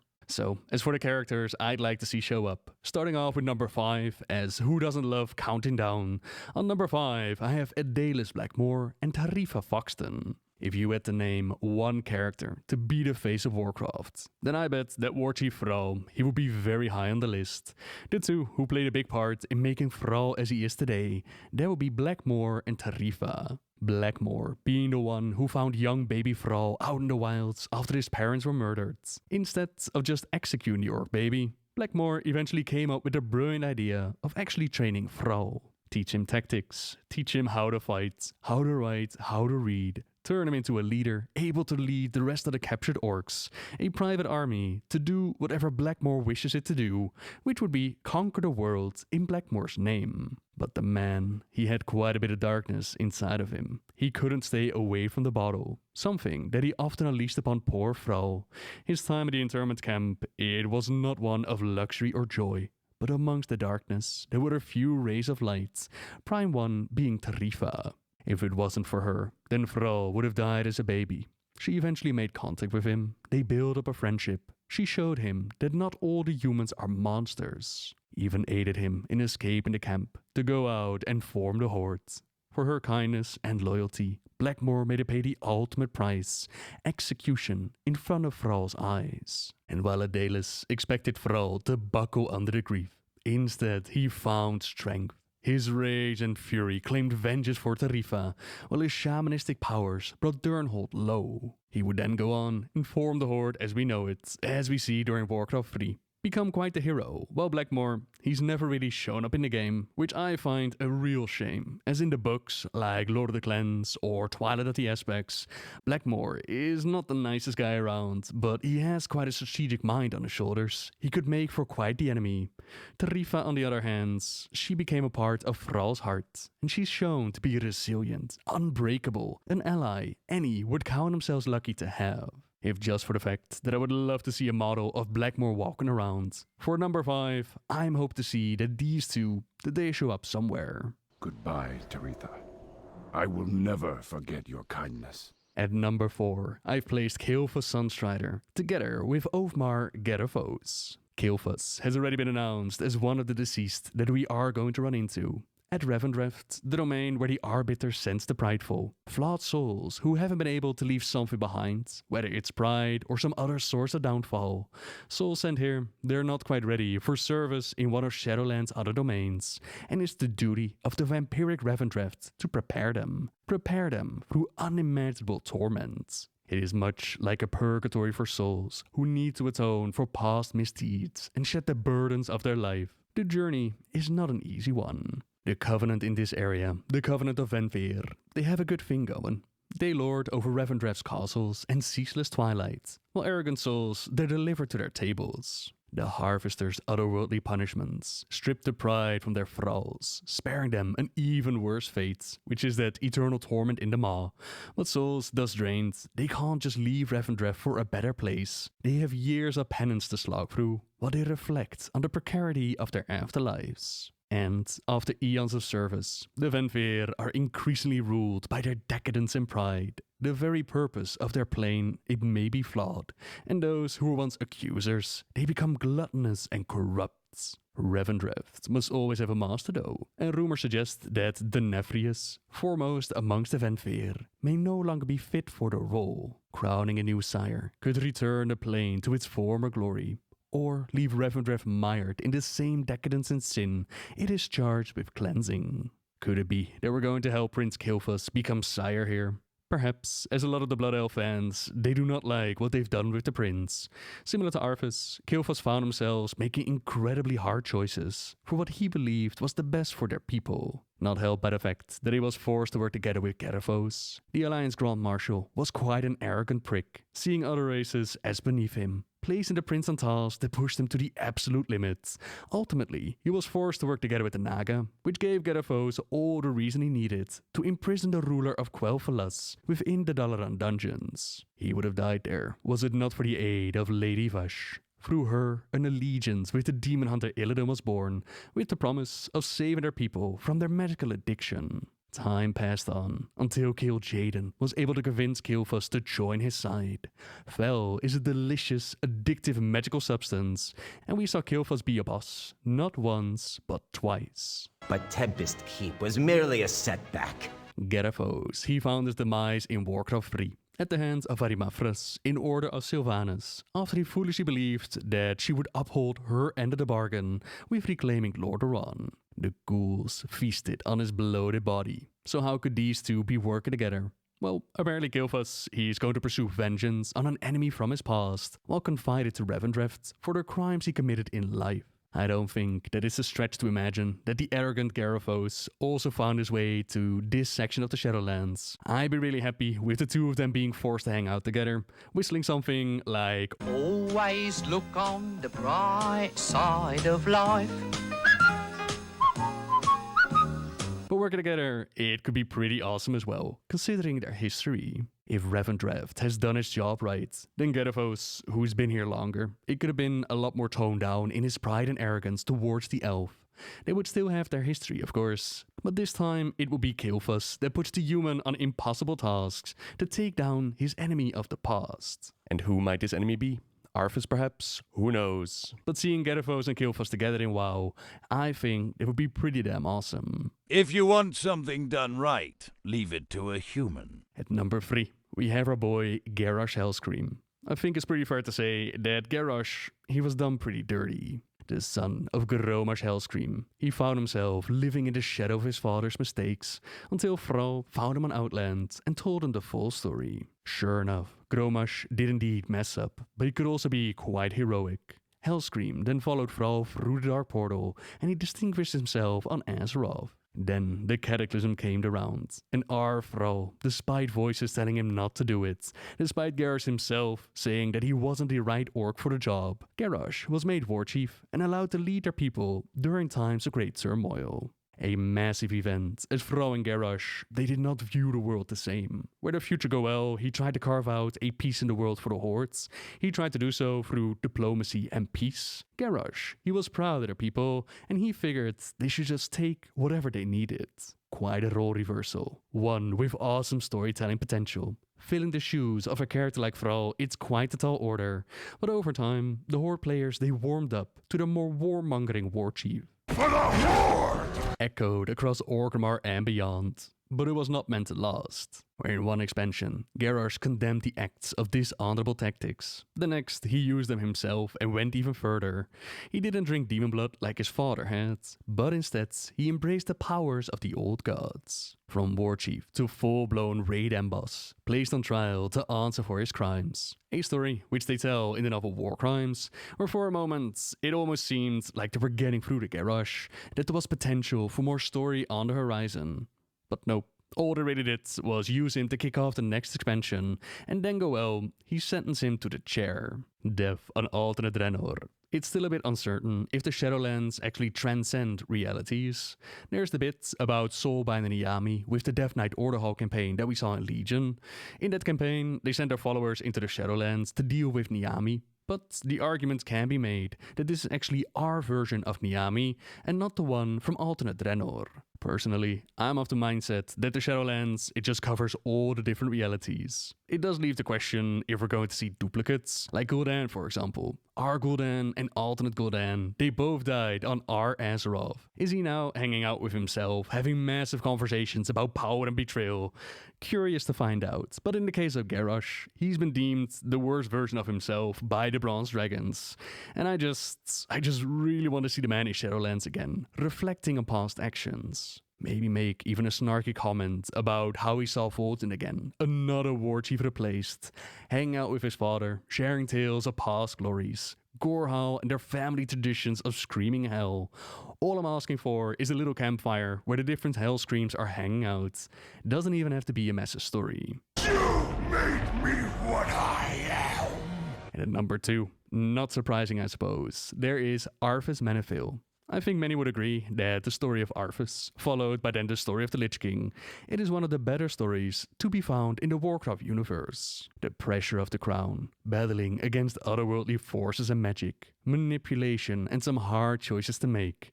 It all led to Arthas climbing to the top of Icecrown and putting on the Helm of Domination. From just the game, you get the idea that Prince Arthas, he was gone the moment that he picked up Frostmourne, the moment he became a Death Knight in the service of the Lich King. But the books, it adds a bit more depth to it. Emotions were still raging inside. He was conflicted about the choices made, but ultimately, he pushed forward to his destiny. At the end of the book, we read a scene in which he reflects on his life, and he decides to stab the Ner'zhul part and the last remaining bits of light, his younger self. From this, you'd say that the presence of Ner'zhul and the presence of his former self, that they're truly gone, that there's no more light to be found in Arthas. But then, we also hear the Lich King proclaim that he used to be a shaman, and we also quest with Matthias Laner. So the fate of Ner'zhul and the fate of Arthas' good side, it's a bit up in the air. We can see that Arthas had a bit of nostalgia left, clinging on to the old life, as a couple of items, mementos from his past, they can be picked up and given to the people that played such a massive part in his life. He kept it. All this time, he kept it. I knew. I sensed a part of him still alive, trapped, struggling. Oh, Arthas. Perhaps he might someday remember what he once was. By the light, may he at last find rest, free from the icy grip of that terrible blade. The point being that Arthas wasn't completely corrupted and gone. We're not sure what happened to his body either. It could have rapidly decomposed, like Hel'Thuzad did. It could be in Stormwind Cemetery, the box with the Lordaeron logo on it, or it could be somewhere else entirely. We don't really know. And then for his spirits, that is described in Sylvanas' short story. After the defeat of the Lich King, with her mission complete, she decides to throw herself from the top of Icecrown, and she ends up in Hell. Or, well, Warcraft's version of it. This is apparently the moment in which she made contact with the jailer. She set up her personal little covenant, and while in Hell, the spirit of Arthas is also there. His essence rushed to her, desperate, then shrank away in horrified recognition. The boy who would be Lich King, just a scared little blonde child, reaping the aftermath of a lifetime of mistakes. If any parts of Sylvanas' soul were not at that moment torn and tormented, she might have even felt for the first time the slightest glimmer of pity for him. In the grand landscape of all the world's suffering and all the evils of the infinite, the Lich King was insignificant. It would probably be the Maw where Arthas' spirit is trapped. And while Sylvanas, she got out of there with the aid of the Valkyr, he was not so lucky. That's kind of what I'm hoping to see. It doesn't have to be a massive story with Sylvanas. A couple of interviews suggest that she has outgrown him. Even this short story, it has him described as insignificant. He is kind of beneath her now. She's gone on her own journey. But I would love to know the mindset of Arthas after so many years of torment. There are so many characters that he could interact with or quest with, like Kel'Thuzad, for example. Some, they might be able to forgive him. Some, they might think that he got exactly what he deserved. Kalia Menethil has also been on the rise and been given more story. Not necessarily a redemption for Arthas. I think that his story is pretty good as it is. I would just love to see what the afterlife has been like. Only darkness before me. And then finally, my number one pick, that would be Broxigar. Really, an easy choice for me the first time that I got this question, as I would love to see Broxigar tearing up the Shadowlands. This mighty orc earned his reputation during the War of the Ancients, where he went from being suicidal, trying to find death in honorable combat, to finding a worthy cause to die for. At the side of mighty heroes like Malfurion, Tyrande, Illidan, Jared, Ronin, freaking dragons. Broxigar, he fought with in the War of the Ancients over 10,000 years ago to try and stop Sargeras from claiming the world, while others were desperately trying to close the portal which they created over the Well of Eternity.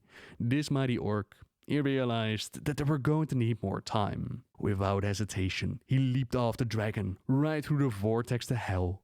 Legions of demons, they tried to get past him. They tried to make their way through the portal, but Brox wouldn't let them. With the axe of Cenarius in hand, he kept chopping them down until none other than Sargeras showed up. You have to imagine that coming up against one of these titanic beings, the sheer might that radiated from the fallen titan, it was incredible, but all the same, Brox, he still managed to land a single blow, one strike, and then it was all over. A sacrifice worthy of song, as his actions, it bought the world of Azeroth enough time to seal the gateway, and it prevented the Legion from claiming it, at least this time around. The axe of Cenarius, it somehow made its way back, and was then passed on to his niece Fura. Well, Brox's story, that was shared with Warchief Thrall. Now when we traveled to Argus, we discovered that Blizzard, they haven't forgotten about Brox. There's the little museum that you can visit, where they keep his boots, his necklace and the shoulder pads, never forgetting the day that a mortal was able to land a blow on the Dark Titan. There was also the history of Illidan, as told by the Naru's era, in which Brox, he does make a small cameo, but that was just an image of the past, quite colored by the Naru itself, as Brox and Illidan, they never got along. Definitely a character that I would love to hang out with in the Shadowlands. If Varuk Saurfang, and perhaps even his son Dranosh, if they've been taken to the Maw, are in the hands of the jailer and Sylvanas, I couldn't imagine a better character at our side to join their rescue mission. They are his family after all, seeing how all three of them have laid down their lives heroically in service to others. Just imagine the story that they could tell. You have earned your warrior's death. Now looking over this list, I do realize that I'm looking a lot at the orc and human section, but that's not to say that more names haven't popped up. Names like Kindi, Runas, Marat, Tiffin, Ysera, Melagos, Medivh, Alexandros Mograine, just to name a few. As I said, the roster of fallen heroes and villains, it's quite massive. When the days are cold and the nights are long, it's the season to get closer to your loved ones, or your favorite video games. I figured, why not add to the feels and make a list of the top 10 saddest moments in Warcraft. You all helped me get inspired on Twitter, making a pool of options so vast that it was actually really difficult to just pick 10. But here we go. Starting off the list, we have Runas the Shamed, falling to his addiction to the Nightwell. Over 10,000 years ago, the Nightborn made the decision to shield their city from the threat of the Burning Legion. For millennia, they were cut off from the outside world, building a dependence on their source of power, namely the Nightwell. It sustained them, transformed their bodies, empowered them, but this dependence, it also came with huge negative effects. When Gul'dan and the Legion showed up for a second time, they offered the Nightborn a choice. They could either lower their shield and ally themselves with the Legion, or they could resist and the Legion would lay waste to their entire civilization. Their queen Elisande saw no other option but to ally herself with the Legion, which some amongst the people they did not agree with.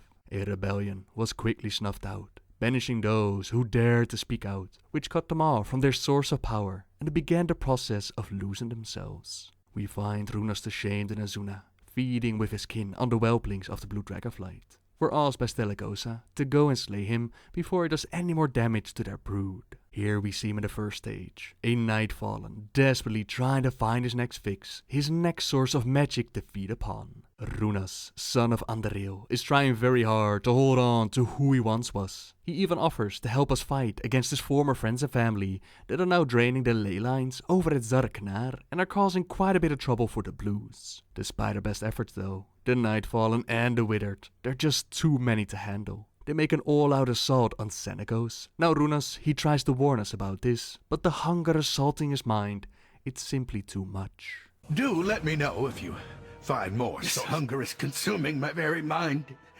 It is taking every ounce of my energy to just... Can you hear me, my friend?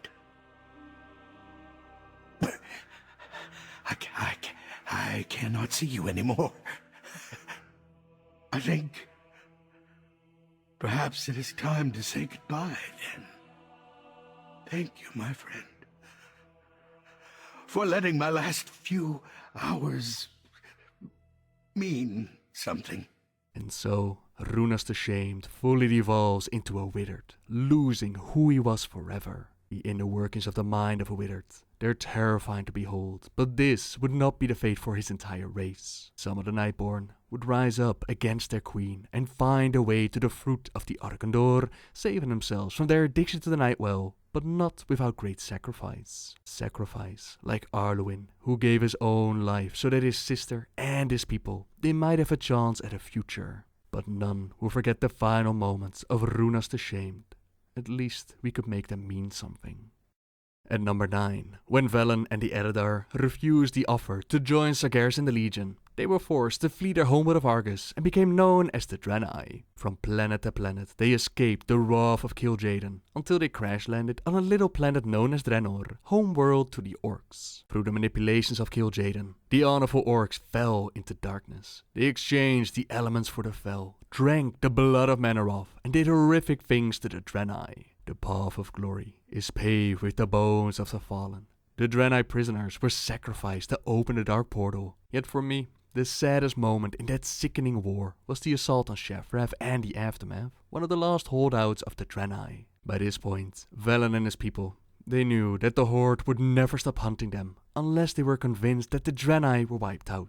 Brave men, women and children stayed behind in the city to make their final stand, to have them believe the war was won, while some of them fled to hide in the Zanger Marsh. They were ready to lay down their lives so that others might live, but they would not go down without a fight. Yet none of them had expected the true horrors that would be committed on that rainy day. By combining the dark powers of the Legion with the rat pox disease, Gul'dan and his forces, they made a bioweapon, a red mist that filled the lungs of the few defenders that remained. Immediately, they began choking and retching. They doubled over, many of them dropping their weapons. The barbaric Orcs made quick work of the sickened warriors, reveling in the carnage. When the slaughter was finished, they glared upward, rapid in their desire to tear the defenders on the wall limb from limb. It was on those walls where Vindicated Obundo was trying to hold the line. He was well aware that they were meant to be sacrificed so that the others would live, but he felt comfort in the fact that his spirit would become one with the light. What he did not know was that the red mist had a very nasty side effect. It disconnected them from the blessing of the light, and he was unable to put up a resistance. Miraculously though, Nobundo would actually survive his encounter with the Orcs and Gromar's Hellscream. When he opened his eyes, he found himself in incredible pain, and the light would not answer his call. Up above, he heard the Orcs and a cry, the sound of a terrified female. The entire expanse of the lower city, lit by the moon and ambient firelight from above, had become a dumping ground for the bodies of the butchered Draenei. And though the rain had stopped, the corpse mounds were still slick with vomit and blood and every manner of waste. Nobundo's heart withered at the sight of children amongst the dead. Despite their youth, many of them had bravely volunteered to stay with their parents, who knew all too well that the orcs would be suspicious of a Draenei city where no children dwelt and would hunt the last of their kind to extinction. Still, a part of Nobundo hoped and prayed with all his might that the remaining children could be defended, that they would stay safe in the hiding places that had hastily been dug into the mountains. A foolish hope, he understood, but one he had clung to nonetheless. Could anything be more senseless than killing children? Again, his ears were assaulted by the screams of a female, accompanied by taunts and jeers. The orcs were celebrating, reveling in their victory. Looking up, he pinpointed the source of the noise. High above, jutting out from the cliffs of the barrier hills, the Draenei had built Aldo Rise. There, the orcs were torturing some poor female Draenei. Now Nobundo understood that he alone, with a broken leg against hundreds, he couldn't do anything for her, or the one that came after that, or the one after that. He fled the city and be haunted by this experience for many, many years. The light would not return to him. Those like him that had also survived the Red Mist devolved like him into the broken, or in some cases even the lost ones. Like Runas, they would lose themselves, sometimes even kill themselves, be looked down upon by their own kind, until Nobundo found his way to shamanism, but that's a different story. The extermination of the Draenei and the horrific, tragic events with the horde that killed Jaden, they definitely deserve their spot on this list.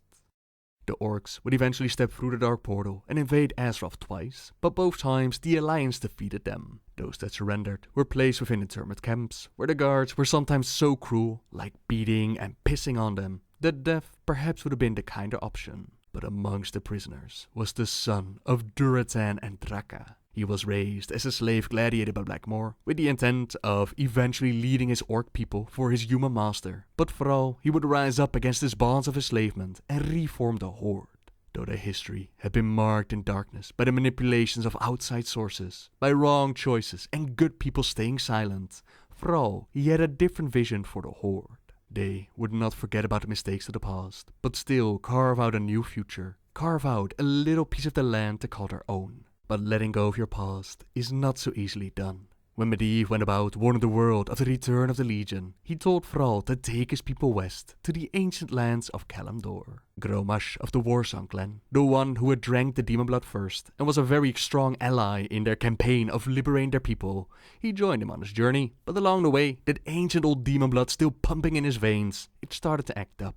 Thrall had no other choice but to send Grom on the task of gathering lumber in the forest of Ashenvale, sacred trees under the protection of the Night Elves and the wild god Cenarius. A great foe for Grom to unleash his bloodlust upon, but what he didn't know was that there was once again outside sources manipulating events. Manoroth had been summoned to the world, and he had noticed his former slaves. By leaving behind his blood, he lured Grom to drink once more. Despite being warned, despite knowing the consequences, Grom and his forces, they embraced the demon blood once again, which did earn them a victory against Cenarius, but also found themselves once again under the control of the demons. No!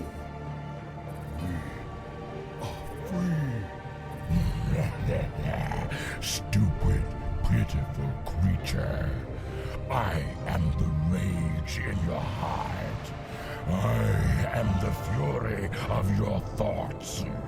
I alone empowered you to bring chaos to this world, and by the endless void you shall. Thankfully, Thrall, Jane and others, they were there to confront and save him. Ah, Thrall, you always believed that the demons corrupted our race, but that's only half true. We gave ourselves up willingly on Draenor. The other chieftains and I, we drank Manoroth's blood, Thrall. We brought this curse upon ourselves. You did this to our people knowingly?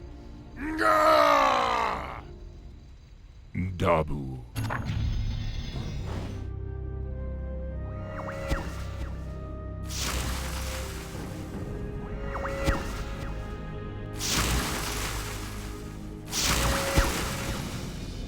Grom, Thrall, I see clearly. sorry. I am so sorry. To hell with your apologies! Right now, I need you to help me save our people. Manaroth. We must face Manaroth in the canyon. Then let's go. I don't want to keep the bastard waiting.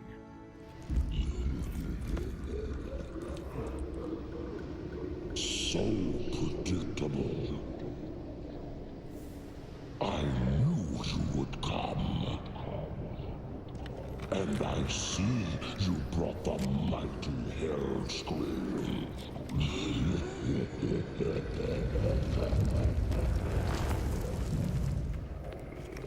His blood is mine. As is your whole misbegotten race.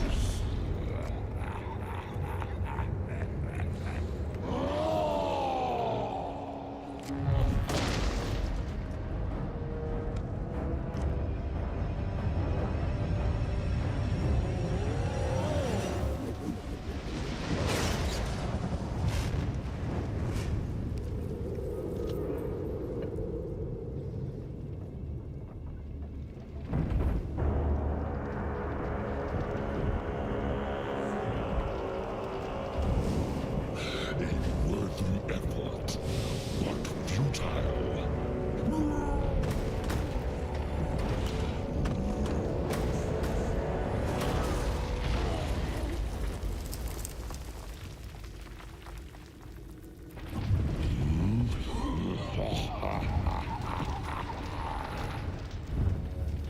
The boy believed you could be saved, but he didn't know what burns within your soul. Within your heart, you know we are the same.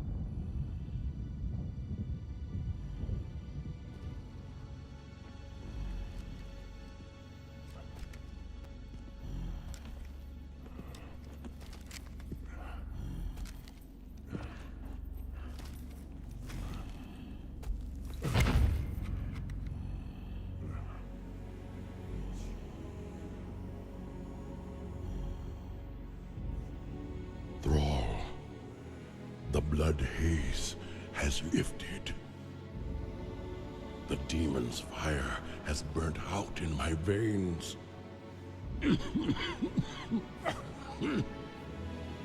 I have freed myself.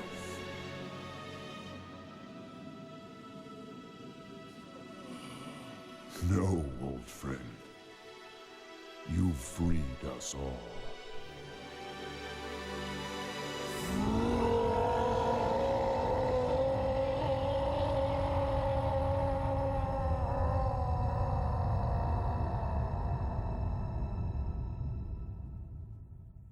Gromash's sacrifice. It liberated his people from the blood curse. A great thing, of course, but it also meant they were now free to relive all of the unthinkable acts that they had performed under the Legion's influence. All the same, in the end, Gromash made the ultimate sacrifice. He brought down the Pit Lord Manaroth at the cost of his own life, which would mean that the orcs were now free. Now some of them were wise or lucky enough to never drink the demonic blood to begin with. Some, like Garrosh Hellscream, the son of Gromash, who met up with Thrawn Outland during the Burning Crusade.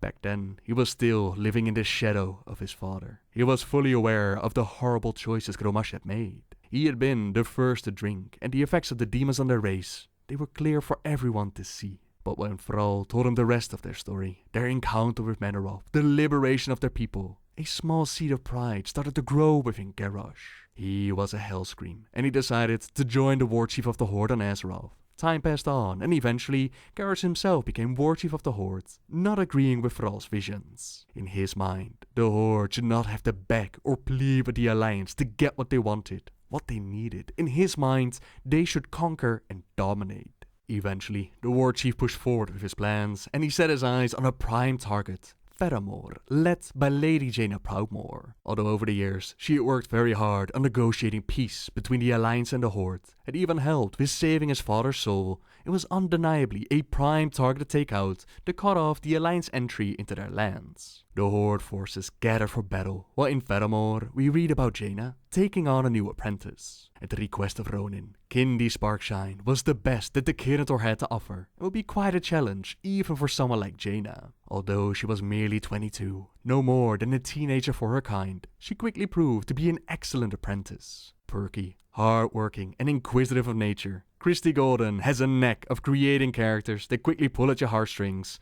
But of course, with the Horde on the rise and on the march of Theramore, this one, as so many others, would not make it out of Theramore alive. They were able to repel the first assault. In combat, Garrosh was forced to call the retreat, and Proudmoore, she thought they had won. But Garrosh was a very smart tactician, and the attack by the Horde forces, it was merely there to draw out as many of the Alliance forces as they could. Up above, the stolen focusing iris, now turned into a mana bomb, it drifted towards Theramore. Ronin quickly pushed Jaina through a portal to save her life, while drawing the bomb onto him and the protective magics around the keep. Those inside were utterly decimated, but at least the explosion, it was contained in such a way that those outside of Theramore, they were spared the same fate. When Jaina woke up, she returned to Theramore to witness it with her own eyes, to see if there were any survivors. The shape looked like a child at first, which was what drew Jaina's eye. The children had all been evacuated safely. Who?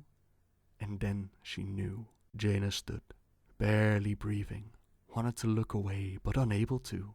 Slowly, jerkily, her feet moved almost of their own accord, taking her to the body. Kindy lay face down in a still puddle of her own blood.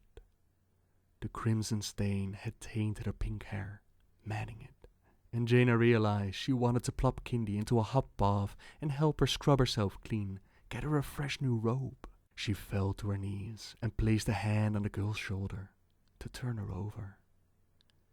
Kindy's body crumbled into shining violet dust. She screamed in utter horror, frantically gathering up the crystalline powder that was all that remained of a smart, lively young woman. She screamed in loss, in grief, in guilt, and then most of all in rage. Rage at the Horde, rage at Garrosh Hellscream, rage at those who followed him, rage at Bane Bloodhoof, who had warned her but had nonetheless permitted this to happen, had perhaps known this was going to happen. Her screaming turned to raking hoarse sobs that ripped her throat. She kept lifting handfuls of the purple sand, trying to hold on to Kindy, her sobbing increasing as the dust persisted in trickling through her fingers. The death of Kindy Sparkshine, as well as all the others, the bombing of Theramore, it would kill the peace seeker that Jaina was, and for a while she actually went out in an attempt to try and claim vengeance by flooding Orgrimmar. While on that quest, she also visited the Sparkshine family. She had planned to be eloquent, to praise Kindy as the girl deserved, to give her bereaved family comfort, to let them know that Kindy had fought well and bravely, that she had been a light to everyone who knew her, that she died defending others. But what burst from Jaina's lips was, "I'm sorry. I'm so sorry." And for several long moments, it was the Sparkshines who gave Jaina Proudmoore comfort. Windle, Kindy's father, he's the one who lights the streetlights in the city, and with special permission, he lights them in honor of his daughter. The golden light was traced in the shape of a laughing gnome girl with pigtails. When the sketch was done, it came to life for a moment, small hands covering a giggling mouth, and Jaina could have sworn that she heard Kindy's voice. She glanced down with blurred vision at Windle, and saw that the gnome too wept, though his eyes crinkled a loving smile. Garrus' assault upon Fedamore, the faction war between the Alliance and the Horde, that would eventually make its way to a land previously covered by mist, the land of Pandaria. Alliance and Horde forces were sent out by Varian and Garrosh, but in the Krezrang wilds, we find a group of Tauren who were actually following the orders of their chieftain Bane Bloodhoof. The Tauren of Thunderbluff had dreams of a valley, golden with blossoms, filled with the hope of peace. So it was that they sailed into uncharted waters in search of this mysterious place, but while traveling, a storm caught them, destroying several of their ships. But with the guidance of Lisa, Sunwalker Desko's pregnant wife, her visions allowed them to find a way safely to the land of Pandaria, landing on the shores of Krezrang wilds. It is there where the Horde troops meet up with them, and the Tauren are greatly feeling the effects of the Shah, a dark and negative influence on the land, so much so that Lisa has fallen ill. Her brother Chezin was sent out to find help, but he found only Mogu and Death. Now it's adventurers that are backed by Desko to help them out, to help his beloved Lisa, and they do so by gathering waters from the pools of youth.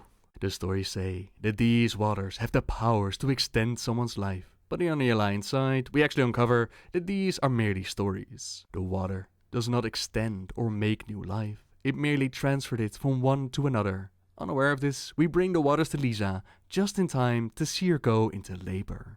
Walk with the Earth Mother.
It's very possible that the waters from the pools of youth caused Lisa to give up her life for her children.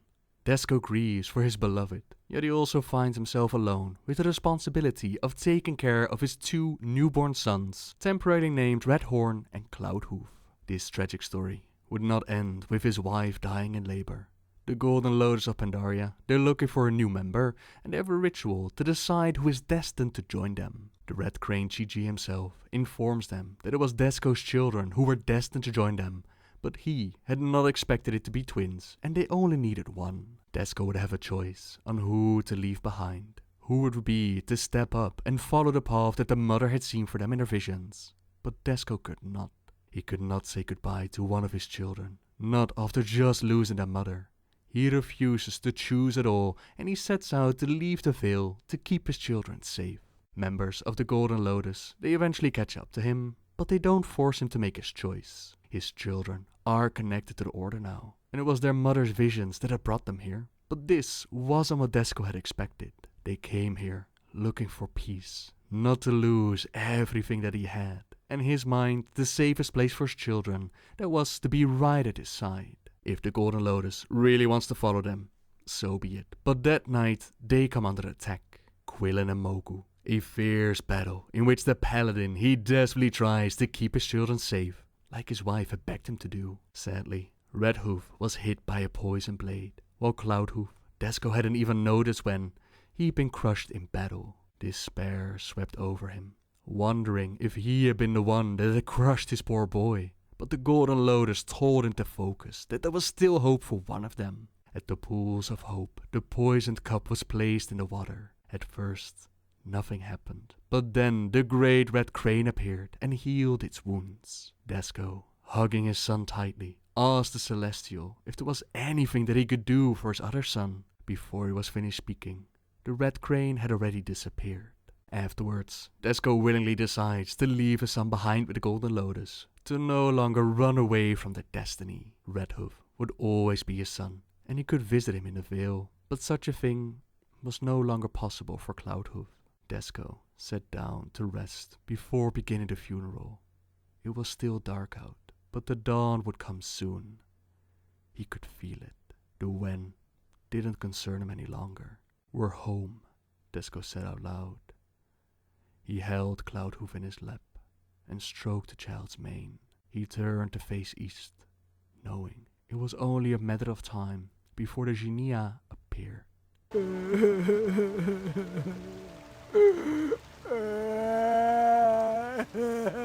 All of this took place in the time period of Mr. Pandaria, where we saw War Chief Garrosh Hellscream doing everything in his power to claim the world for the Horde, and any who had the strength to stand with him, they were welcome in his Horde.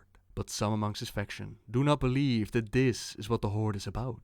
Vol'jin got his throat sliced for speaking out against the actions of the War Chief, but he would return to lead the Darkspear Rebellion, which then flowed into the siege of Orgrimmar. Garrosh was confronted by none other than Thrall himself. He who had given this seat of power, as Thrall, or Goel as he was now called, he left to heal the world with the Cataclysm. Jaina had already asked Thrall to step in and do something about Garrosh, but he had refused. The news of Cairn's death in Mak'gora, by the hands of Garrosh and Magatha Grimtotem, it had saddened the former war chief. But again, he had a duty to fulfill, and he remained with the Earthen Ring. But when Vol'jin sent out adventurers to let Thrall know what Garrosh was doing, seeing with his own eyes how the Echo Isles were under attack by Garrosh's troops, Thrall decided that he could no longer stay on the sidelines, and he stepped in. You disappoint me, Garrosh. In Orgrimmar, Garrosh was brought low, but neither the Horde nor the Alliance would end his life. Instead, they placed him on trial in Pandaria, which gave the Bronze Dragon Kairos Dormu the opportunity to break Garrosh out of jail and take him to an alternate reality. The plan was to have Garrosh lead this alternate horde in the defense of a world, but he was not down with being controlled like that, and he murdered the Bronze. He would still have his horde though. The Iron Horde, uncorrupted from the demon blood, not to protect Azeroth, but to get him his vengeance. The dark portal turned red, and Azeroth rallied his forces to fight back, even going as far as stepping through the dark portal into alternate Draenor to take care of the Iron Horde. It's in the Grand, where we find our escaped prisoner, but Garrosh is no pushover. Now, you die. Garrosh! Thrall! You're too late, old friend. No, no more, Garrosh. Just you and me. I challenge you to Mak'gora! Thrall! No! Very well, Shaman. We finish this alone, where it all began, at the Stones of Prophecy.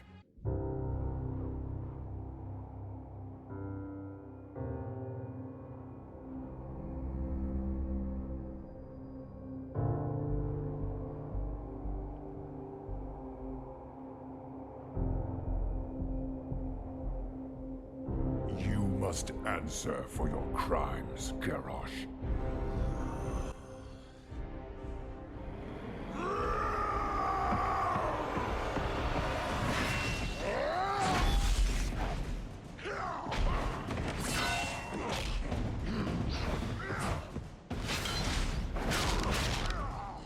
All I did it for the Horde!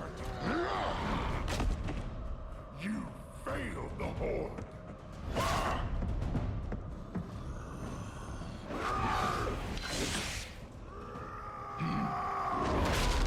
You made me War Chief! You left me to pick up your pieces! You failed me!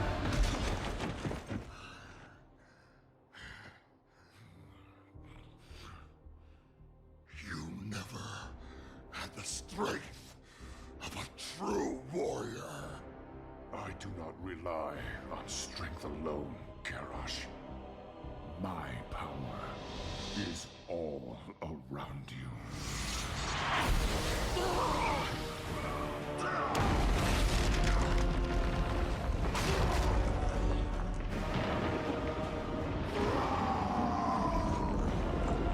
You made me what I am. No. You chose your own destiny.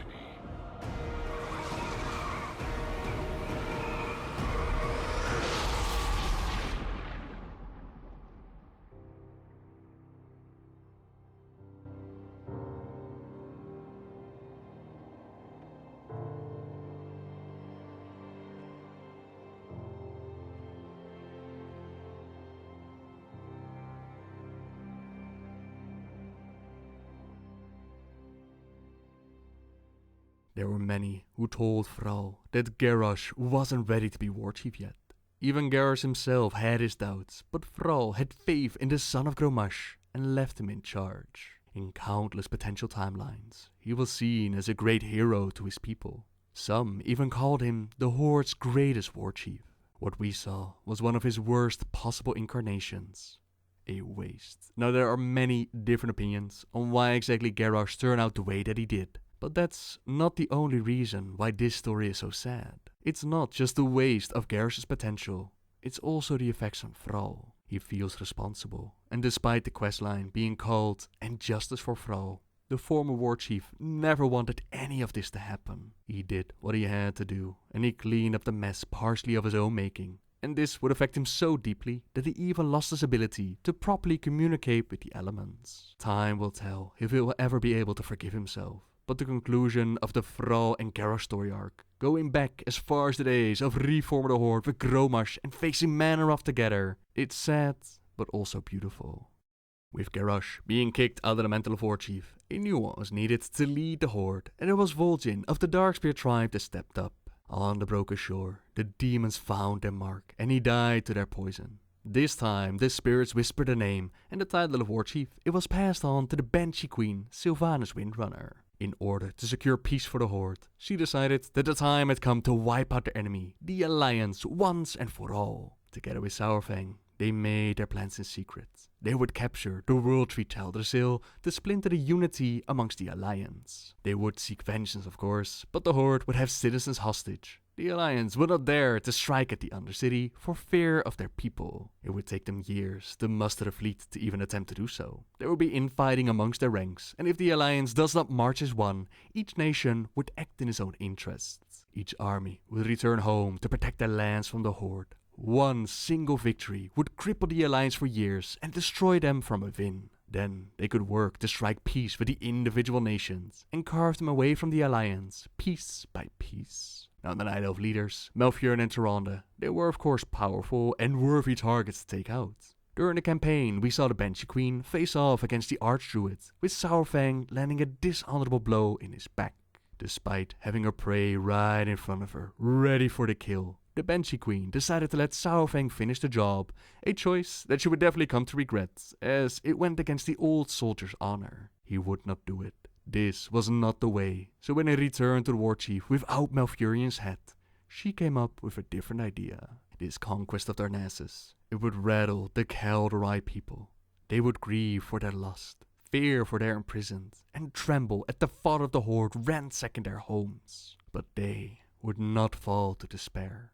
Not anymore. Malfurion's impossible survival, it would give them hope. Their wound would eventually heal. Even in this dark hour, they would say, a loon still watches over us. Life is pain. Hope fails. Now you understand.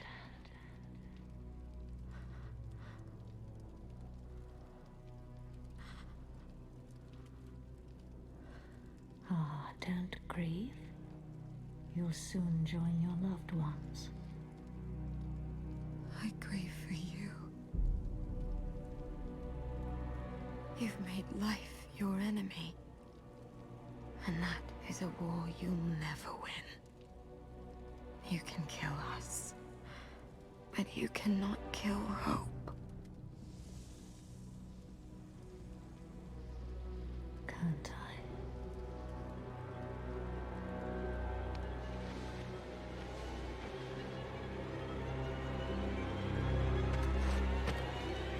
Burn it.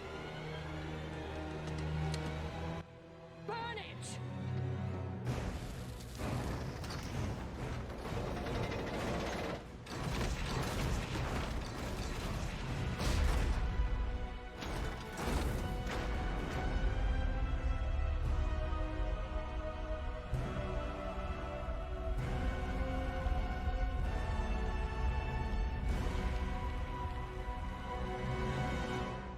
The Night Elves had prepared for an occupation, knew that their stand against the Horde was a last-ditch effort, and had been working hard on evacuating their people from Teldrassil. But they had never expected Sylvanas to give the order to burn it down.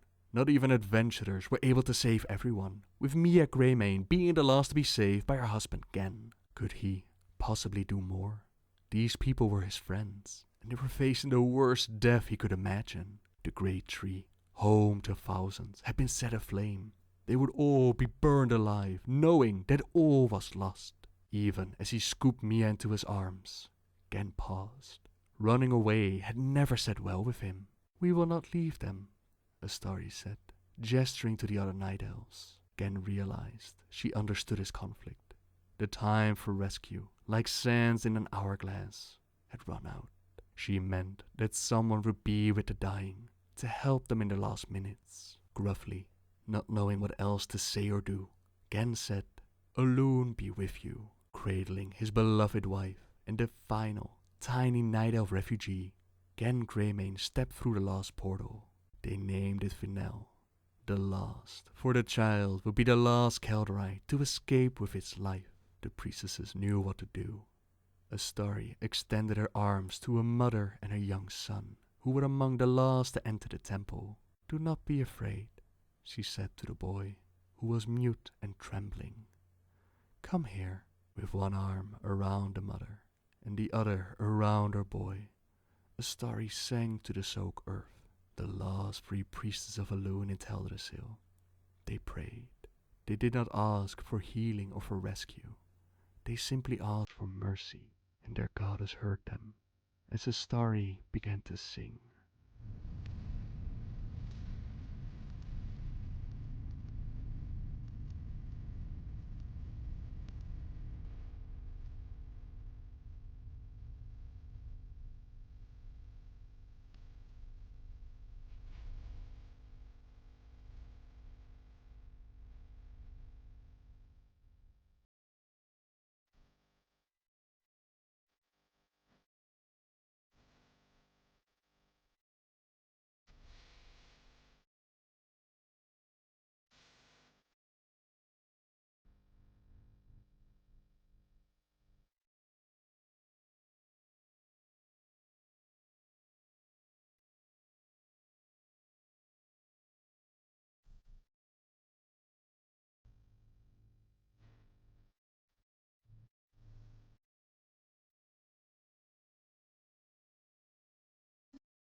Sleep brushed Astari's mind, feather soft, honey sweet. The pain of it all disappeared, and she let out a sigh. All around her, she heard similar sounds. The fire was relentless. The smoke would kill them, and the flames would devour their flesh and even their bones. Only ash would remain, but they would feel nothing. No pain in the lady's light, in the lady's love. Mother and child both slept, breathing gently despite the smoke. Her duty faithfully discharged, Astari allowed her own eyelids to flutter closed.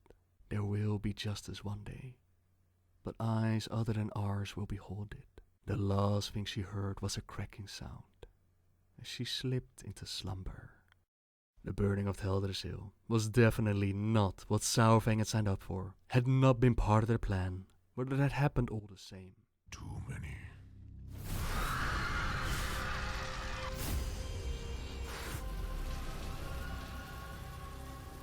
dark memories piled upon all those he already had. When the orcs were liberated by Grommash, they were free from the demonic enslavement, but also free to relive the horrors of all the things they had committed. It was the sounds of the Draenei children that unnerved most of them. You never forget, he told Garrosh and Northrend, but at least his son had been spared from that misery. Dranosh, like Garrosh, never drank from the demon blood. Saurfang had promised his mother on her deathbed that their son would remain safe and untainted.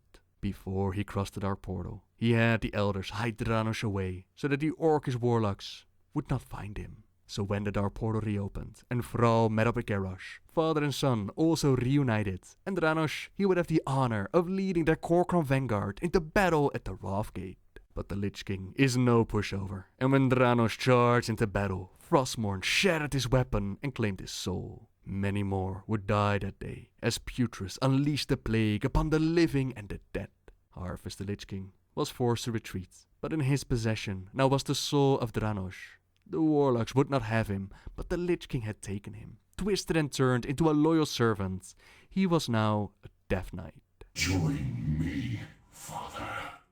Join me and we will crush this world in the name of the Scourge, for the glory of the Lich King. My boy died at the Wrathgate. I am here only to collect his body. Stubborn and old, what chance do you have? I am stronger and more powerful than you ever were. We named him Dranosh. It means Heart of Draenor in Orcish. I would not let the warlocks take him. My boy would be safe, hidden away by the elders of Garadar. I made a promise to his mother before she died, that I would cross the dark portal alone. Whether I lived or died, my son would be safe, untainted. Today, I fulfill that promise. Faced with no other option, High Overlord Saurfang was forced to fight his own boy and end his undead life. I am released.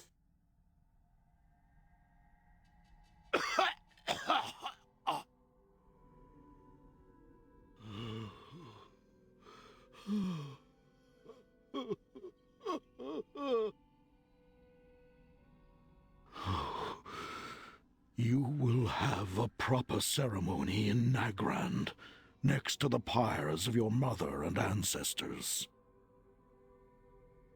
Honor young heroes, no matter how dire the battle.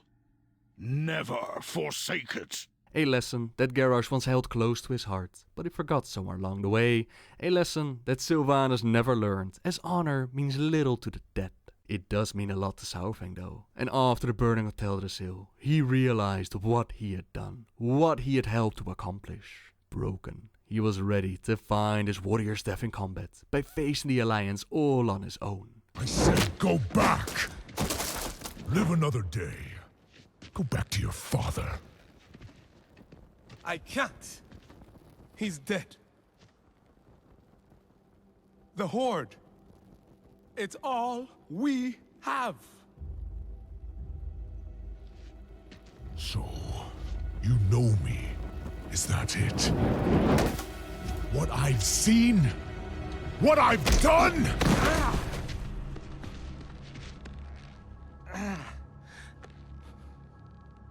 Oh, give up, boy. Like you?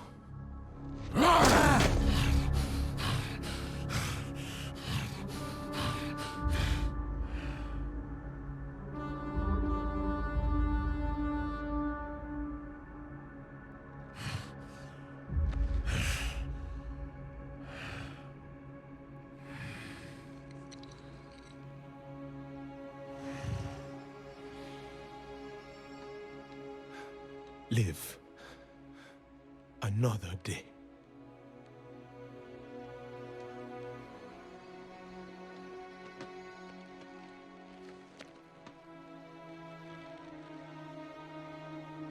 And so, For this child of the Horde, for all the children of the Horde, Sourfang stood with them during the siege of Lordaeron. Yet once again, the Banshee Queen showed that honor means nothing to her, even taunted him about his son, yet this tale of tragedy is not quite over. His brother Broxigar was also looking for a warrior's death once upon a time, and he found it facing off against the might of Sargeras himself. I have hope that Varrock will find what he's looking for one way or another, but there's no doubt that this old soldier has faced many tragic battles. On the other side, another ongoing story. We have Lady Jaina Proudmoore, a name that has popped up a few times throughout the list. In her lifetime, Jaina found herself shoulder to shoulder with War Chief Thrall and the Horde, saving the world from Archimonde and the Legion. Her faith in Thrall's vision was strong. Peace between the Alliance and Horde was unheard of, but these two leaders, they gave it their all to try and make it work. When her father, Admiral Dalen Proudmoore, showed up in search of his daughter, he did not see Thrall's Horde as anything else than the first Horde that he had fought against. He did not see anything but the monsters from the Dark Portal, despite his daughter doing everything that she could to make him listen. So it was that she decided to step to the side as the Rexar and the Horde, they moved into Theramore to end her father's life. Father, why wouldn't you listen? Her friends and family, her people of Kultiris, most of all her mother back home, they were not too happy with the daughter of the sea. What once was a loving song between daughter and father has now been turned into one to warn the Kultirans of her betrayal. Beware, beware, the daughter of the sea. Years passed, and many changes came with them. Their vision of peace between the factions, it was shattered, be it by outside sources or threats from within. The bombing of Theramore did not just destroy her city, it also destroyed the peacekeeper that she once was. With Battle for Azeroth, we saw the burning of Teldrassil, and then the siege of Lordaeron, a siege that was saved by the timely arrival of Jaina. Her services are offered to the Alliance once more, and a great thing too, as they will need allies. Old allies, in fact, the Kultirans to rejoin the Alliance. Now, despite the history of her father, the song that rings across the Isles, Jaina still sets sail, and she tries to convince her mother to help. So, my wayward daughter returns to the kingdom she betrayed. Why? I have come to ask Kultiris for aid, on behalf of the Alliance. The Alliance? Ha! Where were they when we begged for their help? When our husbands and sons and brothers were slaughtered at Theramore? Do not blame the Alliance for my actions. So you admit it? You admit that you were responsible for the deaths of our men? I was. But I will do anything in my power to ease the suffering of Kultiris. Catherine, enforce our laws. The punishment for treason is death.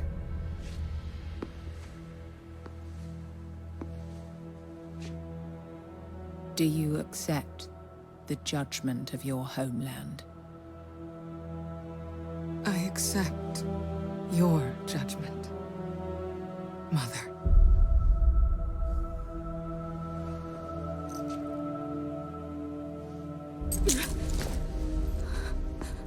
You are no daughter of mine.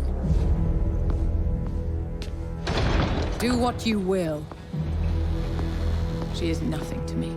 Catherine is unwilling to listen and places her daughter's fate in the hands of Lady Ashvane. Our adventures on Kultiris will show her the error of her ways as she regrets what she has done. Perhaps there is still time to fix things. As we try to track Jaina down, we discover that she's been taken by Gorak Tul, Lord of the Blighted Lands. The Blighted Lands, a land of death, decay, and nightmares. Horrible visions assault Jaina's mind.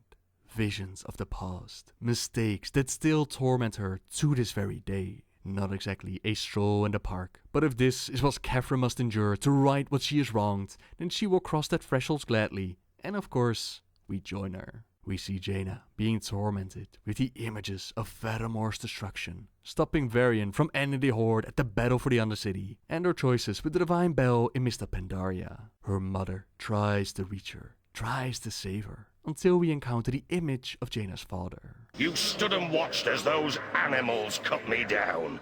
What has your betrayal earned you? Father, please! They took your father, betrayed your king, and you did nothing. Will you abandon all your allies to the Horde? Enough! Show us your true form, monster! Insolent fools! She is broken beyond your reach! You will be next!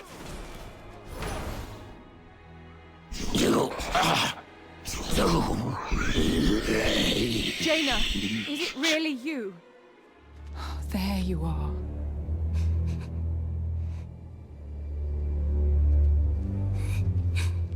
I did everything wrong.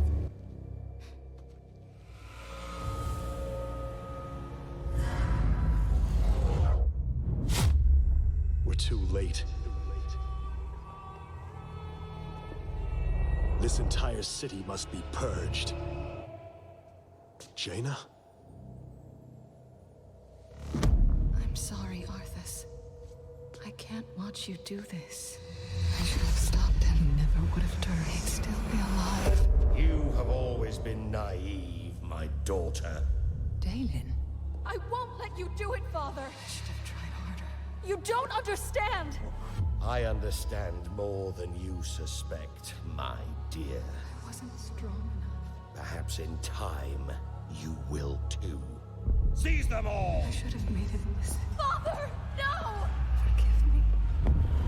You couldn't save him from himself. I should have made him see this. You really think you can cast aside your guilt so easily?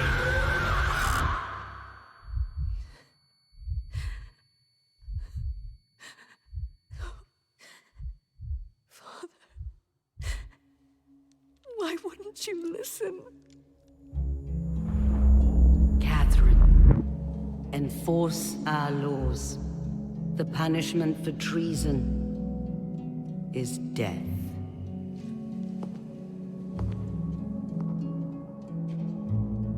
Do you accept the judgment of your homeland? I accept your judgment, Mother.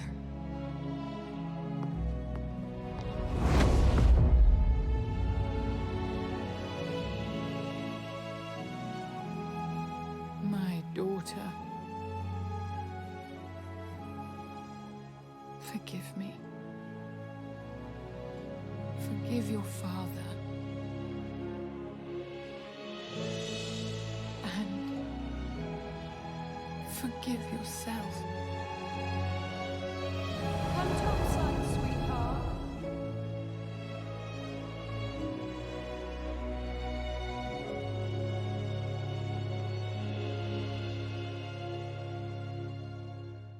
The way that they're able to touch upon nearly every major event in Jaina's story, reflect upon the past events, and give it a completely different meaning. When she said that she would accept her mother's judgment, it was not just for her actions towards Kalteris, but for all of her past, her mistakes and her choices, and her doubts. We see Arthas, Dalen, Uther, Kindi, Varian, Ronin, and so many more in the background, ghosts of the past that are haunting her. And when she tells her mother, "I'll accept your judgment," it is her mother judging her entire life. She got it wrong before, but now Catherine understands, and she makes up for it. And together, mother and daughter, they bring Gorakful low. When I asked on Twitter what your saddest moments of Warcraft were, a lot of the times it was something that hit close to home. For example, Runa's the Shamed, losing someone you love to dementia or even addiction. Sourfang, who can imagine what he's been through, a parent losing his child. And in the case of Jaina dealing with her mother, to me that one also hit close to home and is my personal saddest moment. Also being the most beautiful moment in the story of Warcraft so far. That's not to say that is number one on my list though, since like I said, I also asked for you guys and girls input on this one, and the moment that overwhelmingly topped all of this, I don't personally believe it's just about the story, more so about the way that they delivered it, and the way that the cinematic just pulls you in and makes you feel. In Legion, in the lands of Al-Shara, we found Malfurion facing off against Xavius the Nightmare Lord. Originally, we came here to collect the Tears of Elune, but we quickly discovered that the corruption of the Emerald Nightmare, it was taking over the land. The threat was so dire that even a wild god, Cenarius himself, Malfurion's teacher, could not hold his ground against it. So the Archdruid, he decided to call upon the Green Dragon aspect Ysera. Lady Ysera, thank you for answering our call. We face a dire threat. No need to explain, Malfurion. I have seen what is coming. The Emerald Dream is being overtaken by the Nightmare. The Legion and the Satyr Xavius are to blame. Shaladrasil, the World Tree, has fallen to the Nightmare's corruption and spreads its curse across our precious land. The Nightmare Lord must be vanquished, or Val'sharah is lost. For ages, she and the Green Dragonflight, they have guarded the dream. The Nightmare is not a new foe to them, and while our adopted son is slowly falling to the Nightmare, we will need the Tears of Elune to save him, the same tears for which we originally came to this area.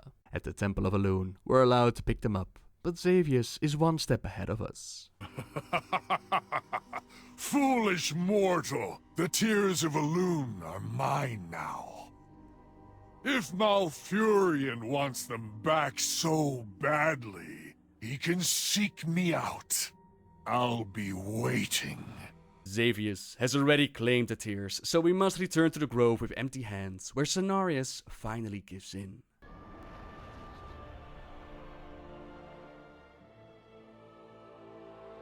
No! I have wasted too much time here. No more! The loss of Cenarius to the Nightmare is a devastating blow to us all. Though Malfurion's rage is justified, his hatred of Xavius has burned for centuries, and Ysera fears that his blind rage will be used as a weapon against him. His rage is having him make mistakes, so Ysera takes us with her in pursuit of Malfurion, until we finally catch up with Storm Rage and walk right into a trap.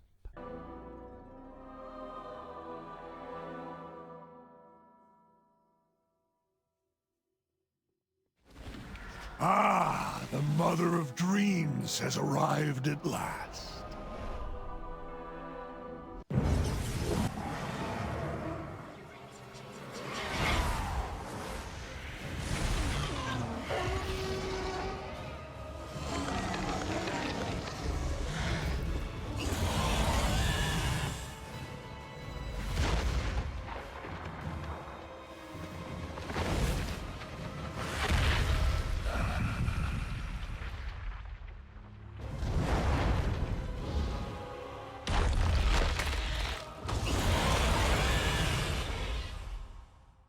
The Tears of Elune are shot into her heart, and the dreamer is taken by the Nightmare. Drawn to Whisperwind in search of her husband, she shows up and asks for our aid. She saw him in a vision, enraged and then distressed, and now lost beyond her mind's reach. We eventually find him again, ensnared by Xavius, and Tyrande is given a choice. Tyrande Whisperwind, I have longed for this encounter for many years. Your adoring husband will be joining me in the Nightmare. His was a special invitation. And our dear Ysera, would you believe she's had a change of heart? She will aid me in my conquest of Val'sharah, starting with your precious Temple of Elune. Such a dilemma, High Priestess. Kneel beside your beloved as he draws his final breath? Or watch the temple of your goddess burn? Tyrande's heart breaks for Malfurion, but she cannot follow where he goes. She has sworn herself to Elune, to her goddess, to defend her temples and lands with all that she is. She cannot stand by while her order is in danger, so she makes her choice and she rides out to defend the temple. Surely, we will find some way to save Ysera, right? Have you ever loved as I have? Now Xavius has me by the throat. I must abandon my beloved and subdue the most beautiful creature I have ever known. Coda, keep her distracted. Lyanus, mend our wounds. Champion, with me. Are you truly lost, Gisera? After all we have built, all we have done? By the light of Elune, we will end this madness! I will end your torment, Dreamer. And I promise, we will avenge you. Forgive me. It felt so real.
We have no other choice but to slay the green dragon aspect, to release her from the nightmare. Elune herself reaches down and places her spirit amongst the stars, leaving behind the cleansed tears of Elune. There's always something mythical and beautiful when it comes to the dragons, and I don't think that their cinematic department could have done anything better to send her off in a better way. From the music to the visuals, it takes you in, and it gives Ysera the Dreamer, Ysera the Awakened, one final, beautiful, sad farewell.